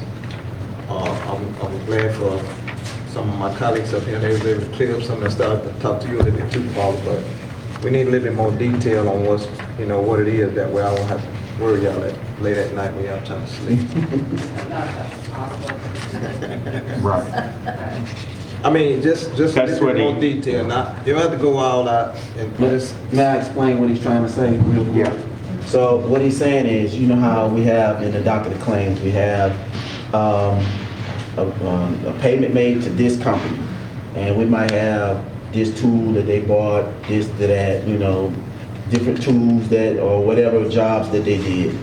So in one of the docket of claim, the one that I explained to you that me and you talked about, it had a brief and it was not understanding. Even you had to look it up. It didn't have a clear understanding of what we are paying for. So what he's saying is like, okay, this job, when we look at that docket of claim, he did this, and this on a job. Just something brief, something that more legible, understandable, and that's pretty much it. That was just a few docket of claims that's like that. Not all of them are like that. All the rest of them had good explanations to them, but that particular one and maybe one or two just didn't have a good enough explanation. Councilman. No comment. Councilwoman Jamison? No comment. Councilman Jackson? No comment. Councilman George? Discussion. Okay, and I just want to thank the city clerk, and I appreciate the new council reviewing the docket, because a lot of times council members and other areas don't review the agenda, so I'm proud to know our newly elected officials are concerned and paying attention, and as citizens, we should be very proud that they're looking and questioning as new leaders. So I thank y'all for doing that, and I do hear what you're saying. If you ever have a question, just please reach out, because the software program unfortunately only has where you can do so many things. So they can try to accommodate us, but just remember there's only so many spaces in an entry that they can do. So you might have to still reach out to them and ask them, and they'll be glad to provide it. We got a motion by Councilman Elbin, a second by Councilwoman Jamison. All in favor? Motion carries. That brings us to our consent agenda. We approve all those in one motion unless somebody wants to pull one. Councilman Jackson wants to approve consent number 6. Does anybody else want to pull one? Nobody else wants to pull. Okay, so 6 is pulled. So do we have a motion to approve 1 through 5 and 7? 1 is approval of the minutes from regular council meeting held July 1st, 2025. 2, receive June 2025 privilege license reports. 3, approval of water and sewer adjustments for July 25 and the amount of $10,598.28. 4, approval of the addendum to the computer support agreement with Delta Computer Systems, Inc. 5, approval of change order number 2 to increase the contract days for the Hickory Hills, LaGrange, and Catita water quality and stormwater runoff improvement project. 7, resolution directing the placement of liens on properties located in Gautier, Mississippi for fees and charges incurred by the city of Gautier to abate the unsafe conditions of vacant structures pursuant to the Mississippi Code Section 21-19-11. Do we have a motion to approve 1 through 5 and 7? So moved. Motion by Councilman Jackson. Do we have a second? Second. Second by Councilman Elbin. All in favor? Motion carries. That brings us to consent agenda item number 6, approval of amendment 3 to the post-opening agreement for the Sound Amphitheater between the City of Gautier and PTP Country LLC by City Manager Ms. Yancey.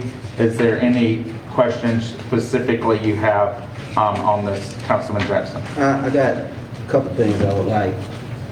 One, to explain it more, but at 2, specifically where it says the charges of $8.50 per ticket for the first 50,000 tickets. Okay, hold on. That's the same contract language that you approved and had the entire time. The only thing that this is doing is, his contract expires March 1st, 2026. So he went ahead and committed to, it would automatically renew unless he terminated. But he went ahead and committed for another 2-year term. So this acknowledges that commitment to a 2-year term, defines what the when the termination notice can be, and it reduces the $560,000 and makes provision that the promoter can spend $40,000 marketing the venue unrelated to a show in order to increase awareness in the region that the venue is here, and which will ultimately increase your revenue. At the end of the season, he has to show you that he has spent, or show you the receipts where he has spent that much on marketing. If he spent $30,000 instead of $40,000, then he has to pay $10,000 to the city. That's the only changes in the contract. Everything else you were asking about has been there all along. You're talking about, sounds like you were talking about. Yes. Yeah, that's been there all along. Right, because I remember we were discussing the facility fee with $10,000 itself. No. The venue is rental is $10,000 for Right. the first 10 concerts and $500 for a non-revenue day. Meaning, he comes over here and he's out there setting up and putting out chairs and hanging lights and all that. That's the day before, that's $500. The day of the show, which is the revenue day, is $10,000. After 10 concerts, it goes up, I believe, I'm not looking at it, $15,000 venue rental per day, per revenue day. Then what you're thinking about is, or talking about, is a facility fee. It is a fee that's prescribed in the contract on each ticket to go to the facility, which is what he passes along to us. That, the sponsorships, and the venue rental, he guarantees will be at least $560,000 a year. So if he doesn't make it, he's got to pay the difference. Okay, so, I mean, you're saying the 850 is, we're charging him the 850 per ticket, or? There is an $8.50. It's common in the industry. It's called a facility fee. But if I go on and I'm buying a ticket to the $3 night, and it says the ticket's $45, when you start to check out, you got Ticketmaster fees, and then you have a facility fee added on to that. That is what that is. The fee of the facility. It goes to the facility. So it's not the 10,000, it's not included with the 10,000, am I correct? That's separate. So if you get 6,000, so I'm doing the numbers in my head, so if you say 850 times, like say 1,000 people, that's 8,500 we would have to go towards that, that would be implemented towards that facility fee, am I correct? No, I'm saying that's additional to the facility fee, that's what I'm talking about. The rental. The rental. Yes. Okay, so if you get up to 6,000, that's times 6, am I correct? Like, say it's 1,000 people, and you got 8,500, you're gonna get from that particular fee for the rental. And then say most of them have about 6,000 people, so if 6,000 people, you're gonna get times 6, that 1,000, right? Right, so if you're looking at, that's what we will charge the average promoter to utilize that facility, like that's almost over $60,000. No, sir. That's not. No. It's made up of 3 things. Venue rental, which is, you're just, the day of that concert, you're renting him that venue, and the day before, he pays $500 on a non-revenue day and $10,000 venue rental on a revenue day. He controls that venue. You're not paying the artist to get there. You don't know, you're renting him the space. Right. Okay? That's one thing. Then the percentage of the sponsorship, which is, I'm doing this from memory, 37.5% that you get, that's different. That's the box. That's the sponsorship fees, whether it be, somebody sponsors a flag or a sign or whatever, you get 37.5% of that. The facility fee is dictated in there for the first 50,000 tickets, what it shall be after that. That is a revenue source. The guarantee is any combination, you can use any combination of those, but he has to pay you $560,000 per year. I think I understand your question. Well, I'm sorry, I'm doing No, this. you're doing good, that's good, but the $8.50 is paid for by the ticket purchaser, not the promoter. So it's taken from Ticketmaster, then passed through them to us. To make up the big Which we get on top of the rental fee, right? Yes, sir. Yes. Okay. to make the big number. I think that's what they were trying to get at, was that Sorry, I was- fee. And you were doing good, but I think they were all trying to figure out, was it in that number or it was that? Well, still not what I'm It saying comes on is, top of the rental fee. that's still added what I just said, like, if you charge a venue to a promoter, that still adds up, like, it's 8,000 six times, 8,500 6 times, if you get 6,000 people. So that's what I was getting at, and plus the 10,000 fee, because that's what he was just saying. That's your That's an contract alternate? with this promoter. Okay.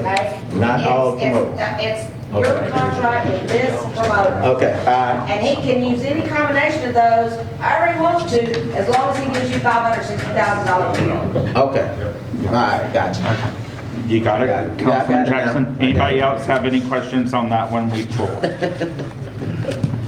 No questions. Okay, do we have a motion to approve approval of the Amendment 3 to the post-opening agreement for the Sound Amphitheater between the City of Gautier and PTP Country LLC. Motion by Councilman George, a second by Councilman Jackson. Any discussion? Starting with Councilman No discussion. Councilman Fuller, No discussion. Councilman Minor. No, I mean, if he's gonna pay us another $8.50 per ticket, then I'm happy.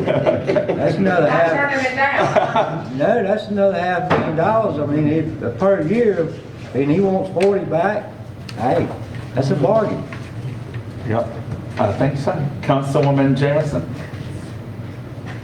I'm scared to ask my question. I'm scared. Come on. So I just wanted to make sure that the $560,000 that we get every year from the venue, does that include sales tax and stuff? No, ma'am. No. We get that in That's addition? straight You get that in addition. Yeah. The problem is with sales tax, unless you have a special agreement under what's called a redevelopment grant, you have no way of knowing what you're getting sales tax from.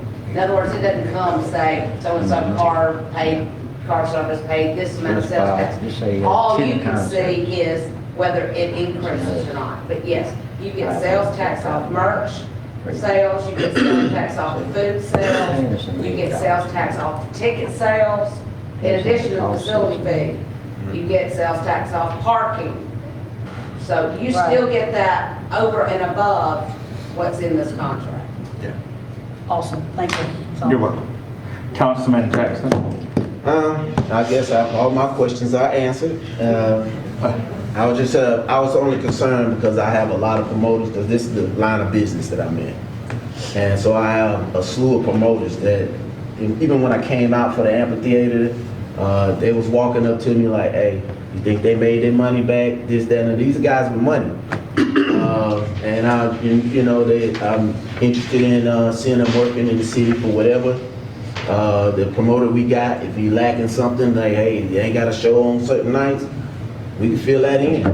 Because I got people that's asking me, they concerned, they want to get involved, so that was the reason why I asked the questions, because I've talked to people and I presented some of them to you, a person to you that my sister called. Yeah, I looked them up together. Okay, yeah. I had several conference calls. Right, okay, yeah, so I just, being again, this is the line of business that I'm in, so I just finesse people to come on in, hey, if that's what you want to do, you're interested in the amphitheater, hey, let's keep it rolling. So that was, one of the concerns is they were just seeing where they can make money. They just making sure they can make money, because business is going to flow as long as the business person can make money. So that's all this Can I one. say something? So you're saying that 46 Entertainment is not an exclusive promoter, that we can get 5 promoters if we want? Yes. To fill every day of the week if we wanted to with concerts? Sort of, I don't think that's practical, but it's like, he in his contract, he is a non-exclusive promoter. In other words, you have a contract with him, he guarantees you X amount of concerts per year, and he can do more. That's why the price goes up. He guarantees you a certain amount of money per year. He also assists in managing the venue and marketing the venue. So, for example, and I'm sorry, but this is one that comes to my mind. Last year, I know that I believe Brantley Gilbert and Adam Calhoun, or whoever it was they call it a co-pro show, meaning some promoter approached him and wanted to do it, and they co-promoted the show. Same as the Jeezy. So, yeah. Because I know him Jeezy was like personally. that, that's right. So some of the concerts they call them co-pro. The promoter goes to him and they do it together. So, but no, if Sam Smith has a act that he wants to bring here, he can come to the city and negotiate a contract and bring whatever act on whatever day that we agree to. If that's what you're asking. Yes. Like the winter months where some. Like last year, we gave, a certain city did itself, Chapel Hart. Good, yeah. So you said, yes. What I'd like to see is utilize those winter months when it's cool outside and everybody would love to come to a concert. Yes, you can do that. Councilman Jackson, I'm done. Councilman George.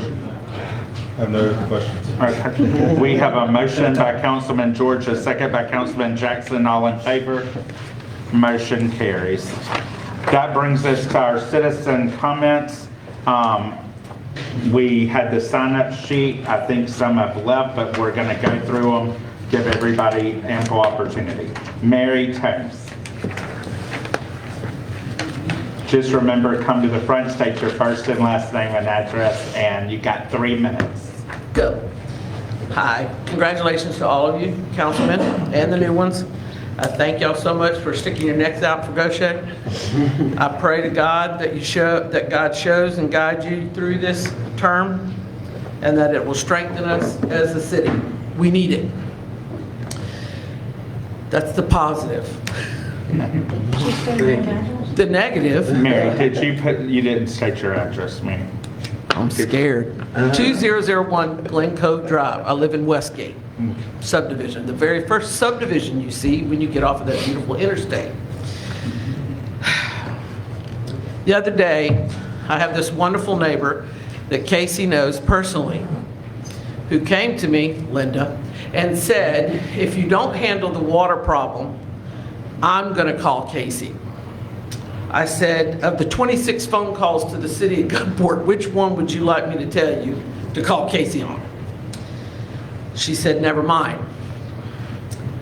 After the 26th time I called, I got random suggestions. I was told different things, but the most intriguing was I was responsible for the easement and the city drain. Yeah, no. It was the city's easement, and it was one of the most important easements from what I understood, because we live in a cul-de-sac, and that easement flows and it goes straight to Sioux Bayou in the back. At that time, I tried to get in touch with my councilman. I got him through Rusty Anderson, who was the past councilman. I thanked Rusty for the guidance.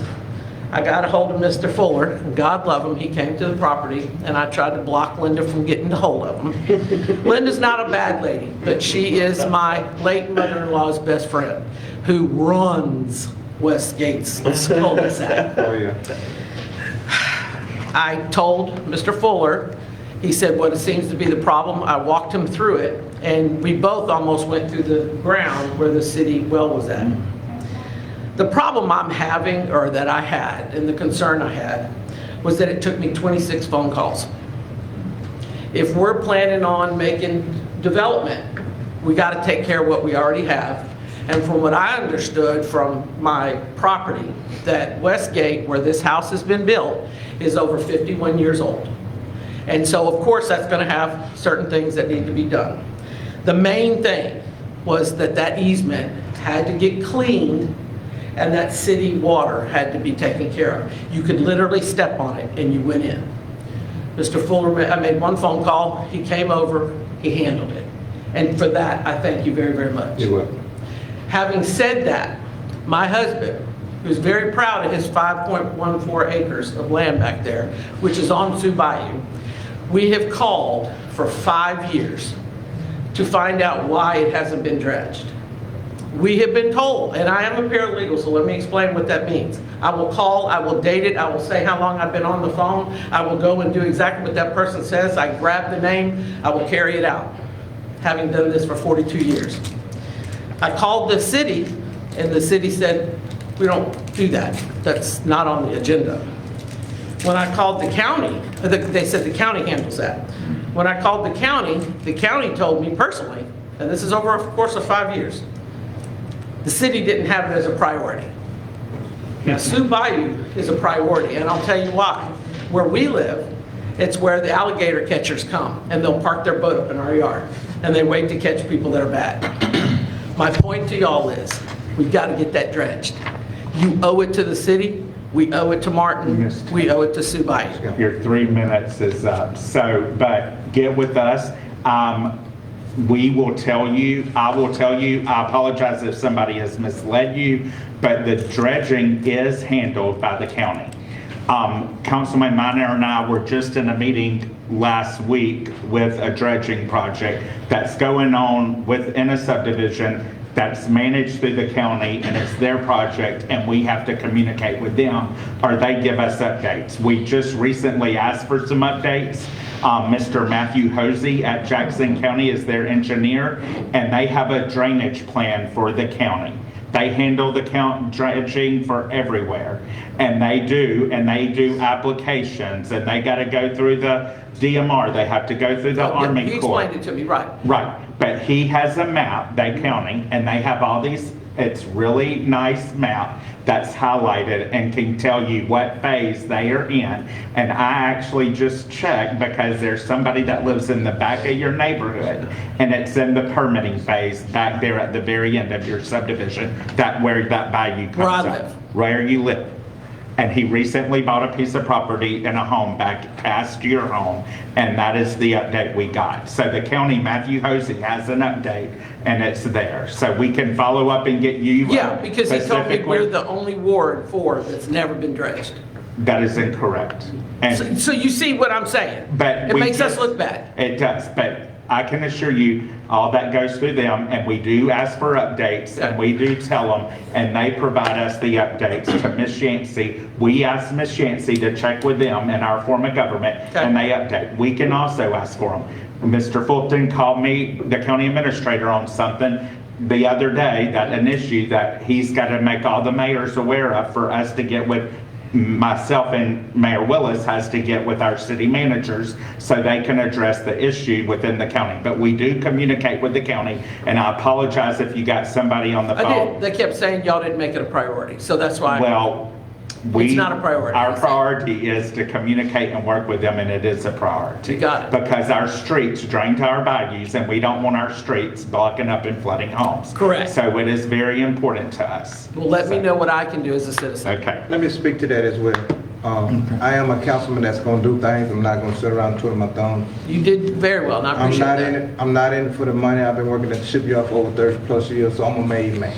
Gotcha. I'm here to make the city look better. So I have a personal friend that work with the county. I'm gonna get with Paula and the mayor, and I'm gonna have them to come and do a PowerPoint presentation. Okay. And they're gonna tell us where everybody you at on the list.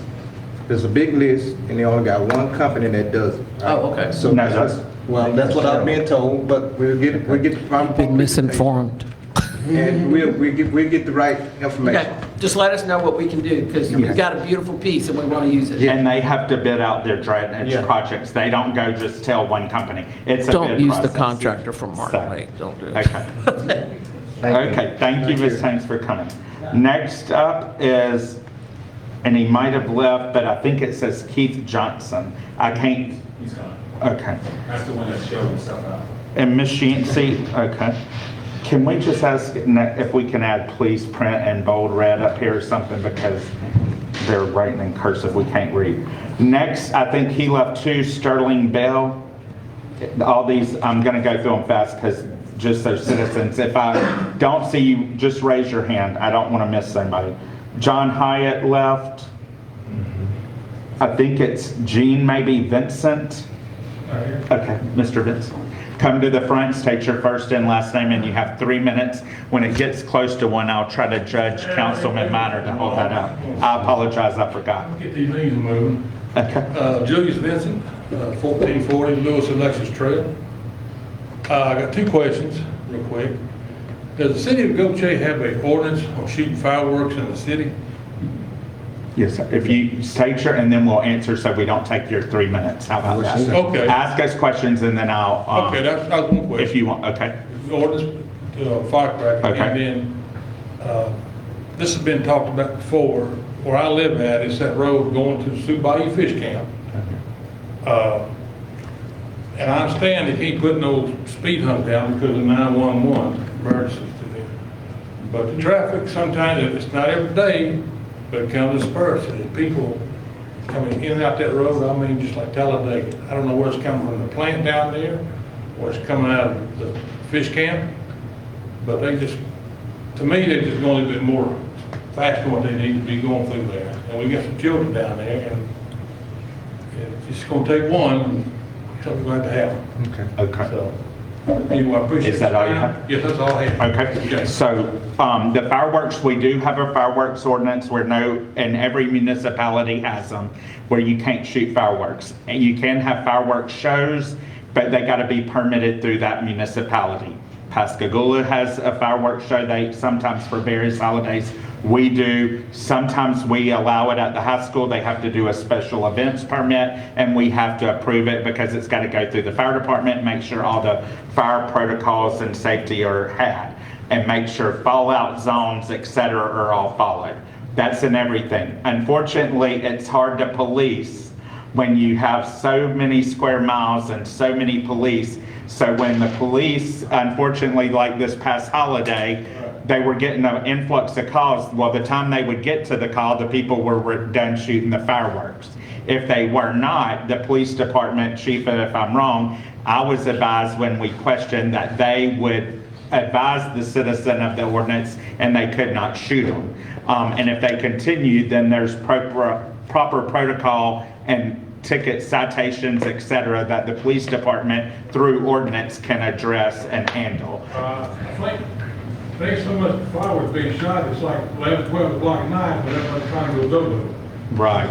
Keep on. So unfortunately, you can call and report it and they can try to locate it, and they will try. I know they did have the influx of calls to address that was, I can assure you, a lot.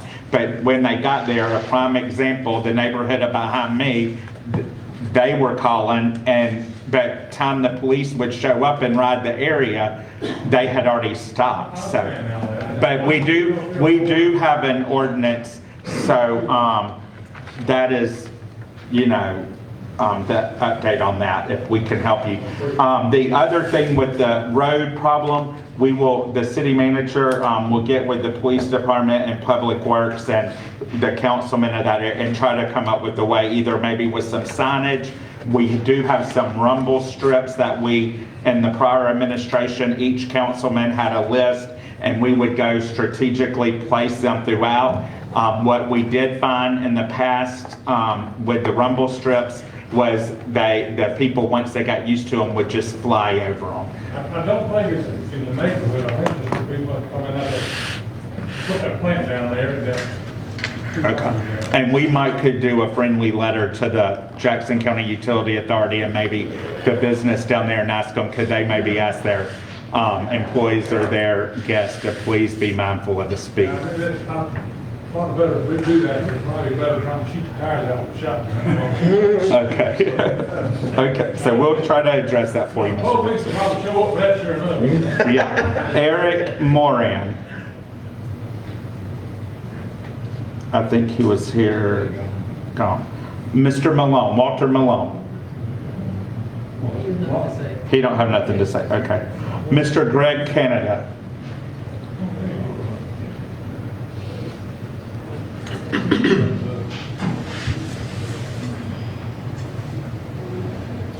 Greg Canada, 1453 Rue Gentile. First of all, of course, is it working? You loud. Put it up there. You got to get closer to it. All right, do I need to? All right. Wasting time. But anyway, I like what I see here. You know, new faces, new attitude, new ideas. And it seemed to be working. So I wanted to reiterate Martin Bluff. I think the guy that was here, what was his name? Baker Street, huh? Craig Overstreet. Overstreet. I think he did a fine job trying to explain himself. But my main concern over all that, yes, we see the 63 days coming and whatnot. Yeah, that's good to have, and we want to know that. It should be on the schedule. We should be able to see that sometime, or hear it once a month. Is he here once a month, or is it just per request? Just per request. Yeah. Okay, per request. Okay. Anyway, the concern now is that who's going to keep up with the maintenance of the new sidewalk? We talked about it, I think 2 weeks ago. They did finally cut the grass out there. They did not finish putting sod all the way up to the service station. it still looked like trash. And like someone said, you got broken cones here and over there. But we would like to see them, it was abandoned, to be honest with you. I mean, for months. No one, they put the side down and they just left it. They didn't finish doing it. So they did cut it. Will they continue to do that? Will they continue to keep that sidewalk, the area that they seem to be complete? Keep it nice and clean. He said that he would do anything to do that, but why did it take so long? That's beside the point. That's behind me and others, because we love to see it just look. You said you want to be clean. Well, we all want to see be clean. That was not clean. And it looked bad, especially when it's under construction and one side is semi-finished. But just like to see that taken better care of. And you're speaking about the $40,000 to demo each abatement or each house? No, that's our total in the budget. That's what? That's our total budget for the year. Oh, Yeah. to demo. That's what we're saying. 1,500 or but- 50% of the cost is what each house. Okay. How? Okay. That quick? Wait a minute, man. Y'all speeding up the clock. Okay, how many seconds? 30? Okay. Anyway, you able to get that money back? I mean, when you demo this, it belongs to the city, right?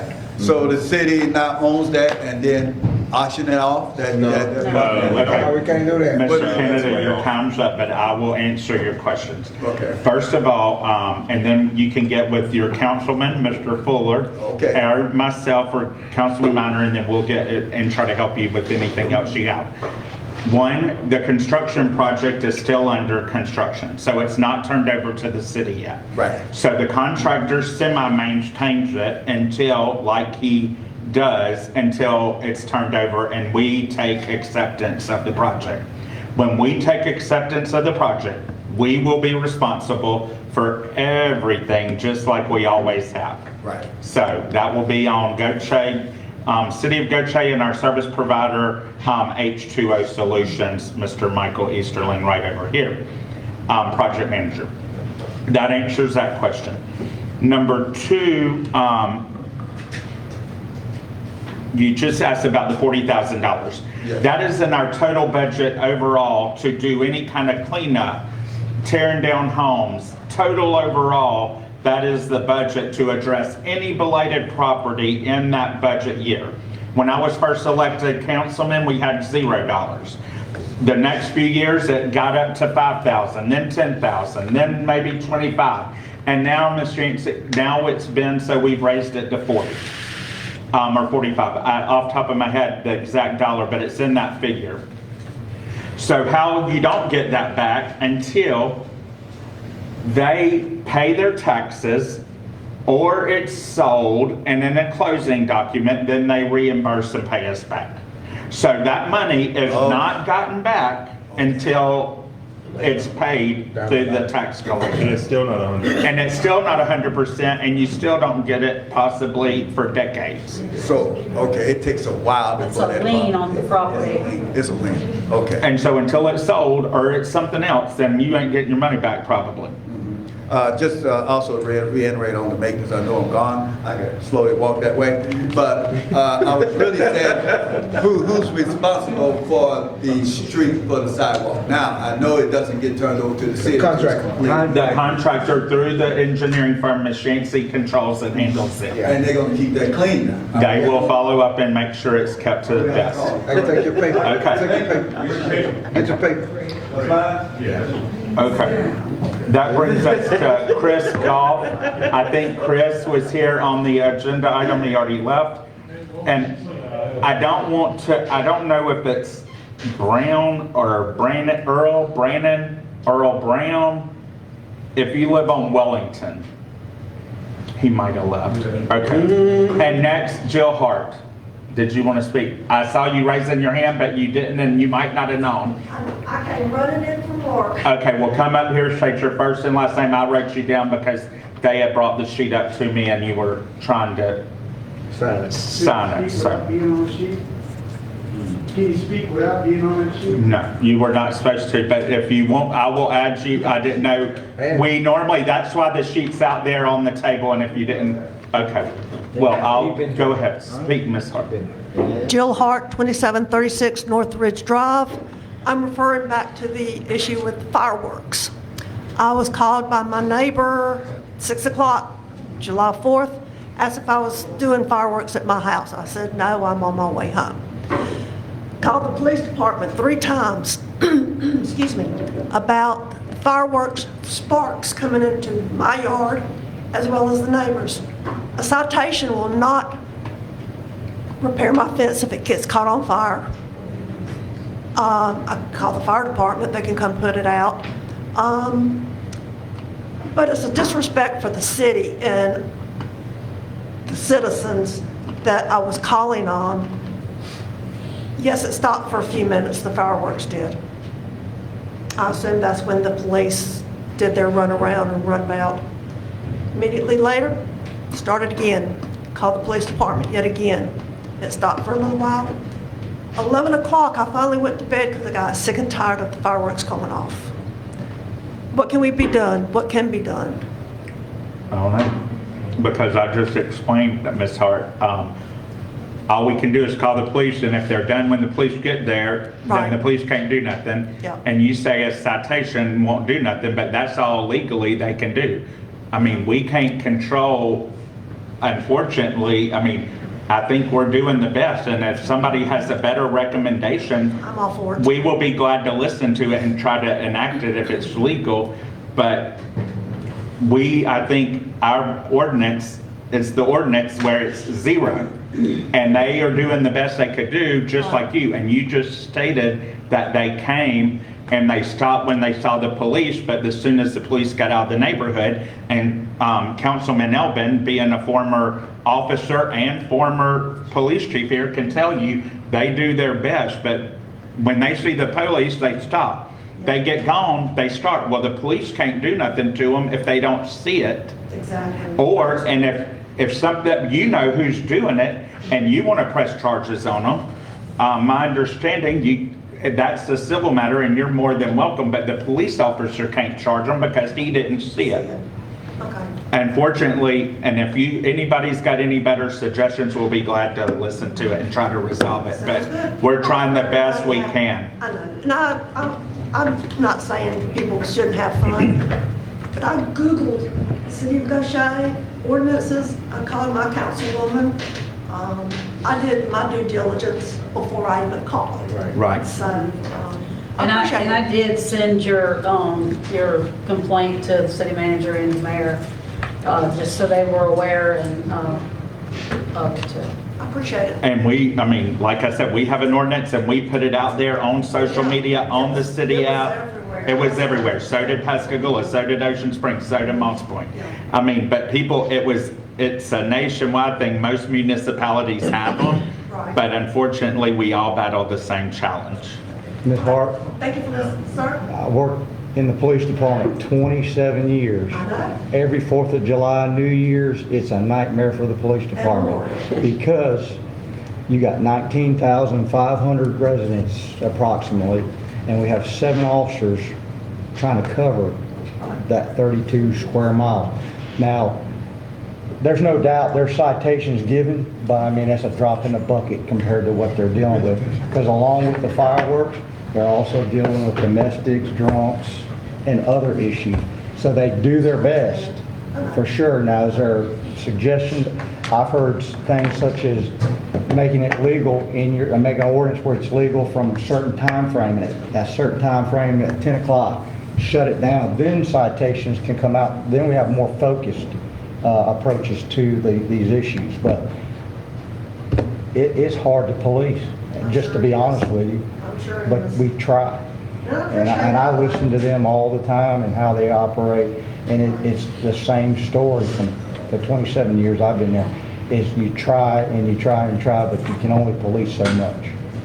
And I That's appreciate just the honest answer. I appreciate everything the police department does, and I appreciate all of it. Thank you, Ms. Hart. First and last name and 3 minutes. because we're about to have to vote to extend our meeting because the state statute says a certain time frame. Really, I didn't have to. My name's Michael Lowe. I live in 3019 Holly Drive, and I'm an avid walker. I'm just wondering, will I ever see a sidewalk from New York Pizza to Lavender Road? There's people walking down the road all the time. I mean, is it that difficult to make a sidewalk, build a sidewalk? Is there a plan in the city for sidewalks anywhere? I'm just wondering, you know? Is that the only question? I don't want to take your 3 minutes. Okay. So unfortunately, in that area, and I'm your neighbor, I live in your neighborhood, and unfortunately, when I first became councilman, the short answer is, it was a plan, a county plan, to try to go all the way on the river, all the way down Old Spanish Trail. They're going to be for bikes and stuff. No, we don't have no sidewalk over there. There's no sidewalk been built. Nowhere. I'm just telling you, there's been a plan and talk, but there's no money. And it's very costly to do a sidewalk. And it acquires right away, possibly, depending on the thing. So, you know, we've been trying to get funding for a little strip of sidewalk from Highway 90 to tie into what we got. And we're talking from the width of this building, and it's hundreds of thousands of dollars, and we still don't have the funding. So yes, an overall plan one day to tie in all the way, but as of right now, it's not a current project, and no, there's no money for it. All right, thank you. You're welcome. Okay, that brings us to our council comments. We will start with Councilman Elvin because it's the second meeting of the month. I'd just like to thank all our employees for the work you do each and every day. I mean, y'all do get a bad rap sometimes, I understand. Spent many years doing it myself. But I do thank you for the hard work you do each and every day. Ms. Ramona and your crew this week, you helped me with a few things, and I sure do appreciate the help. The microphone, I had multiple residents ask about it. So whoever's responsible for getting it up and running, thank you. Sam, thank you. People out on the internet are appreciative, and so are we. That's all I have. Thank you, Councilman Elvin. Councilman Fuller? I just want to shout out to Ms. Ramon, how she responded to me so quickly and made me a superstar 2 days on the job. And I want to thank my friend out there, Mr. Malone, how he supported me all my life. You're a great man, and I'd like to thank you too, Scott. I know you got a hard job. It seems like everybody's against you, but we're not. We just want to do the right thing for the city. You as well, Paula, you do a great job, and everybody that's in here. If I don't know your name, H2O.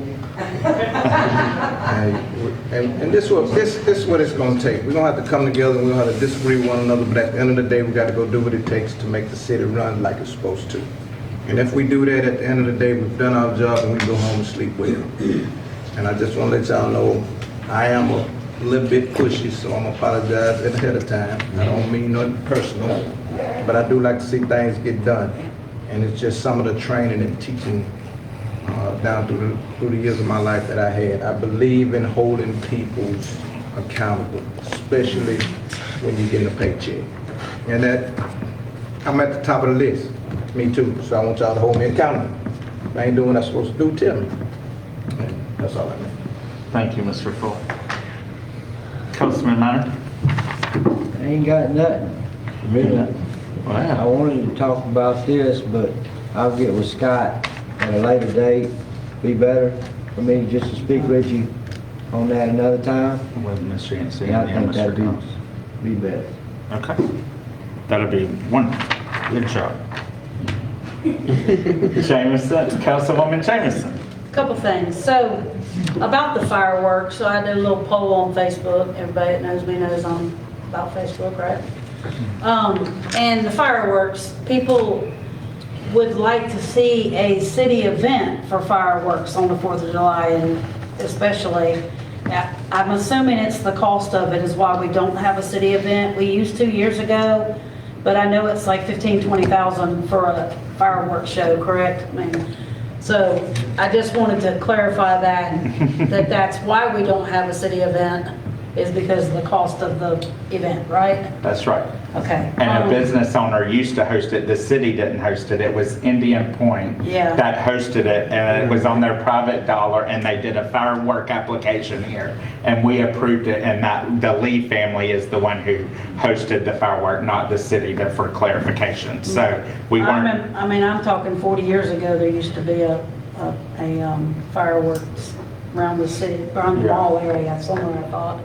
But anyway, okay, I just wanted to clarify that and make sure people know that we are asking those kind of questions, because most people just don't understand why we even have a law against no fireworks, but it's because fires can be started. And like Miss Hart was telling me that last year somebody did a firework and caught her tree on fire and messed up her fence and burned her tree down, and we don't need that. That'd be going on all over the city if the honest people didn't follow the law.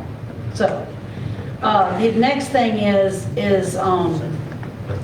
code enforcement issues. So we've had quite a bit of dealings in Point Claire this past week about code enforcement issues being called in.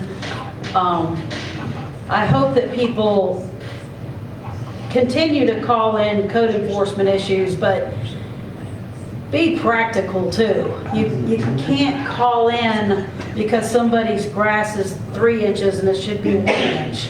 I mean, we have a staff that is going crazy, going to all these code enforcement issues, because everybody that calls, they're gonna go check on it and decide whether it's valid or not. So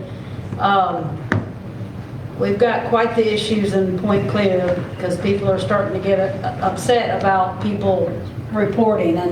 And I have somebody in my neighborhood that I feel like he walks around 20 hours a day looking for reasons. Get that measure? Yeah. I got in trouble one time because my garbage can was 2 inches front of the house.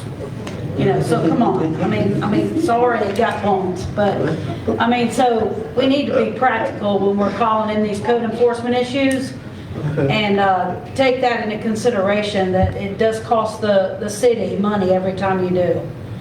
And let's not let it get out of hand where it becomes, you know, a fight between neighbors. We need to all learn to get along and live by each other in an orderly fashion. And I just want to thank the city staff. I know several of us have day jobs, most of us have day jobs, and so I do my emailing to the city staff late at night sometimes, and I apologize, but I don't expect you to answer it right then. So if you see an email from me at 7, 8 o'clock, just respond to it the next day.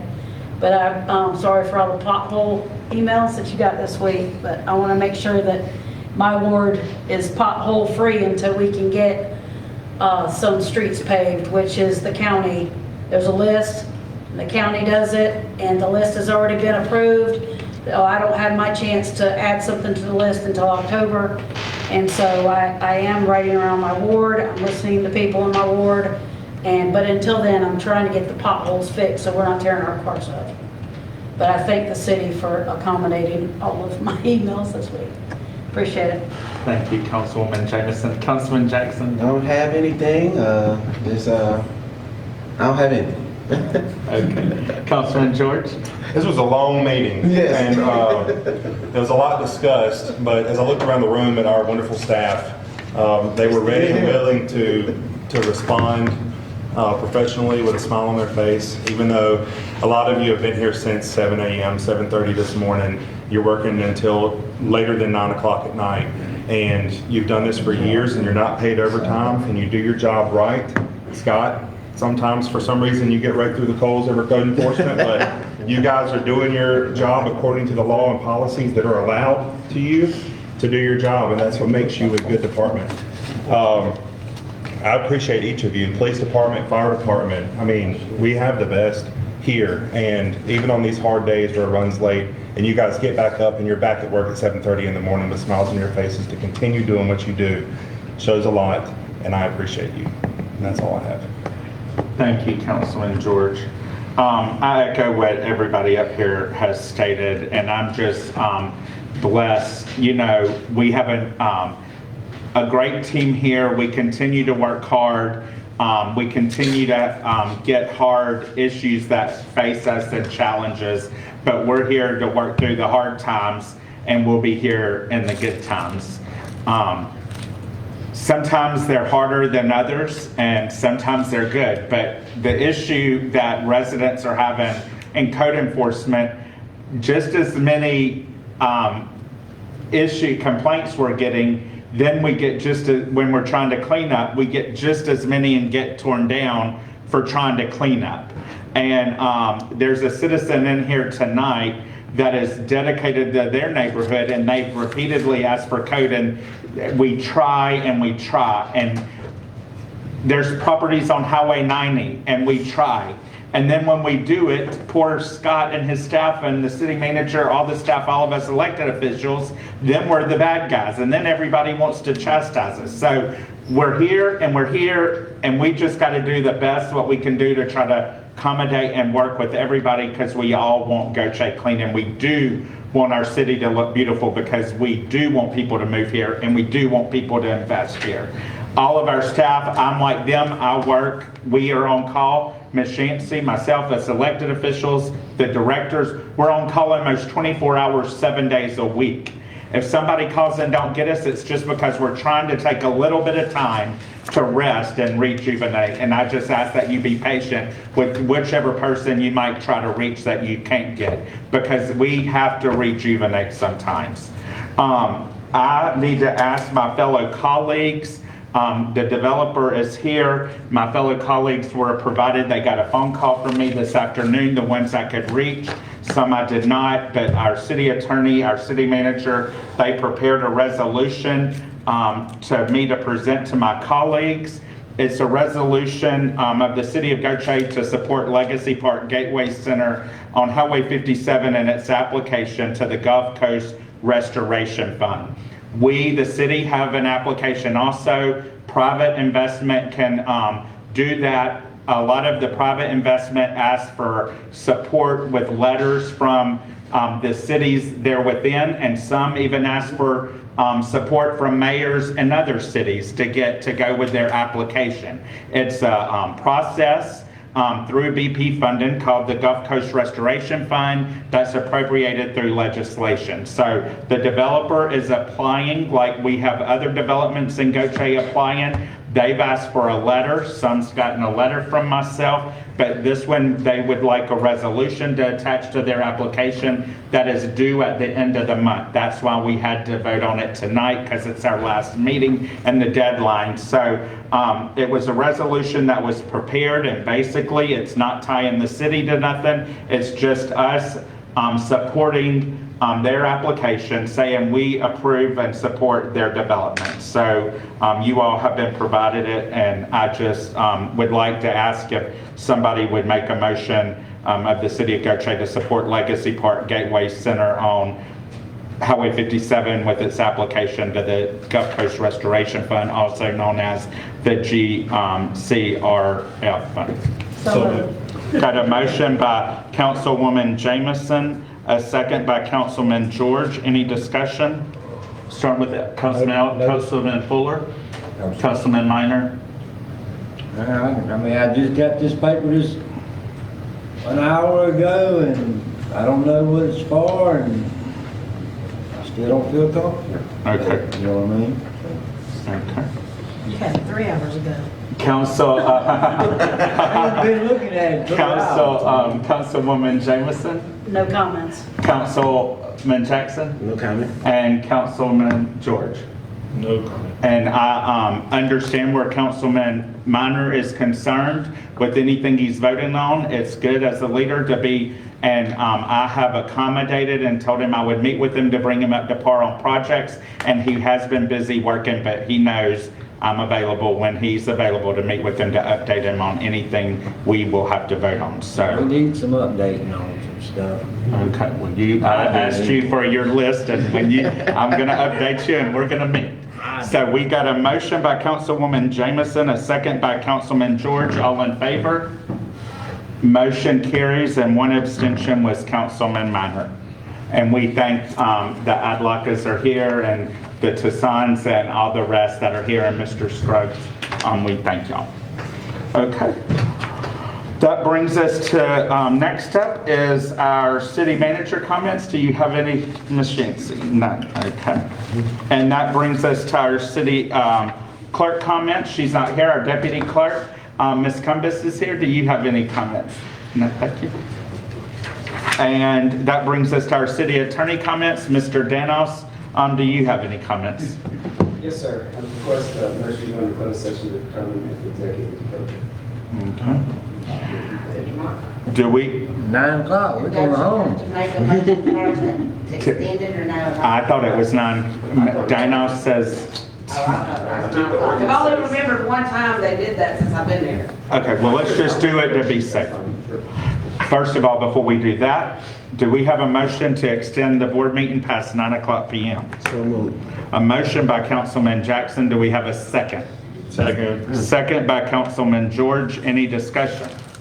To our newly elected officials, if you go after either 9 or 9:30, we're going to be safe. For 9, we're voting to extend our meeting. All in favor? Motion carries. Now, that brings us to our executive session. Do we have a motion to go into closed session to see if we have reason to go to executive? So moved. We have a motion by Councilman Jackson. Do we have a second? Second. Second by Councilman George. Any discussion? All in favor? Motion carries. We're in closed session.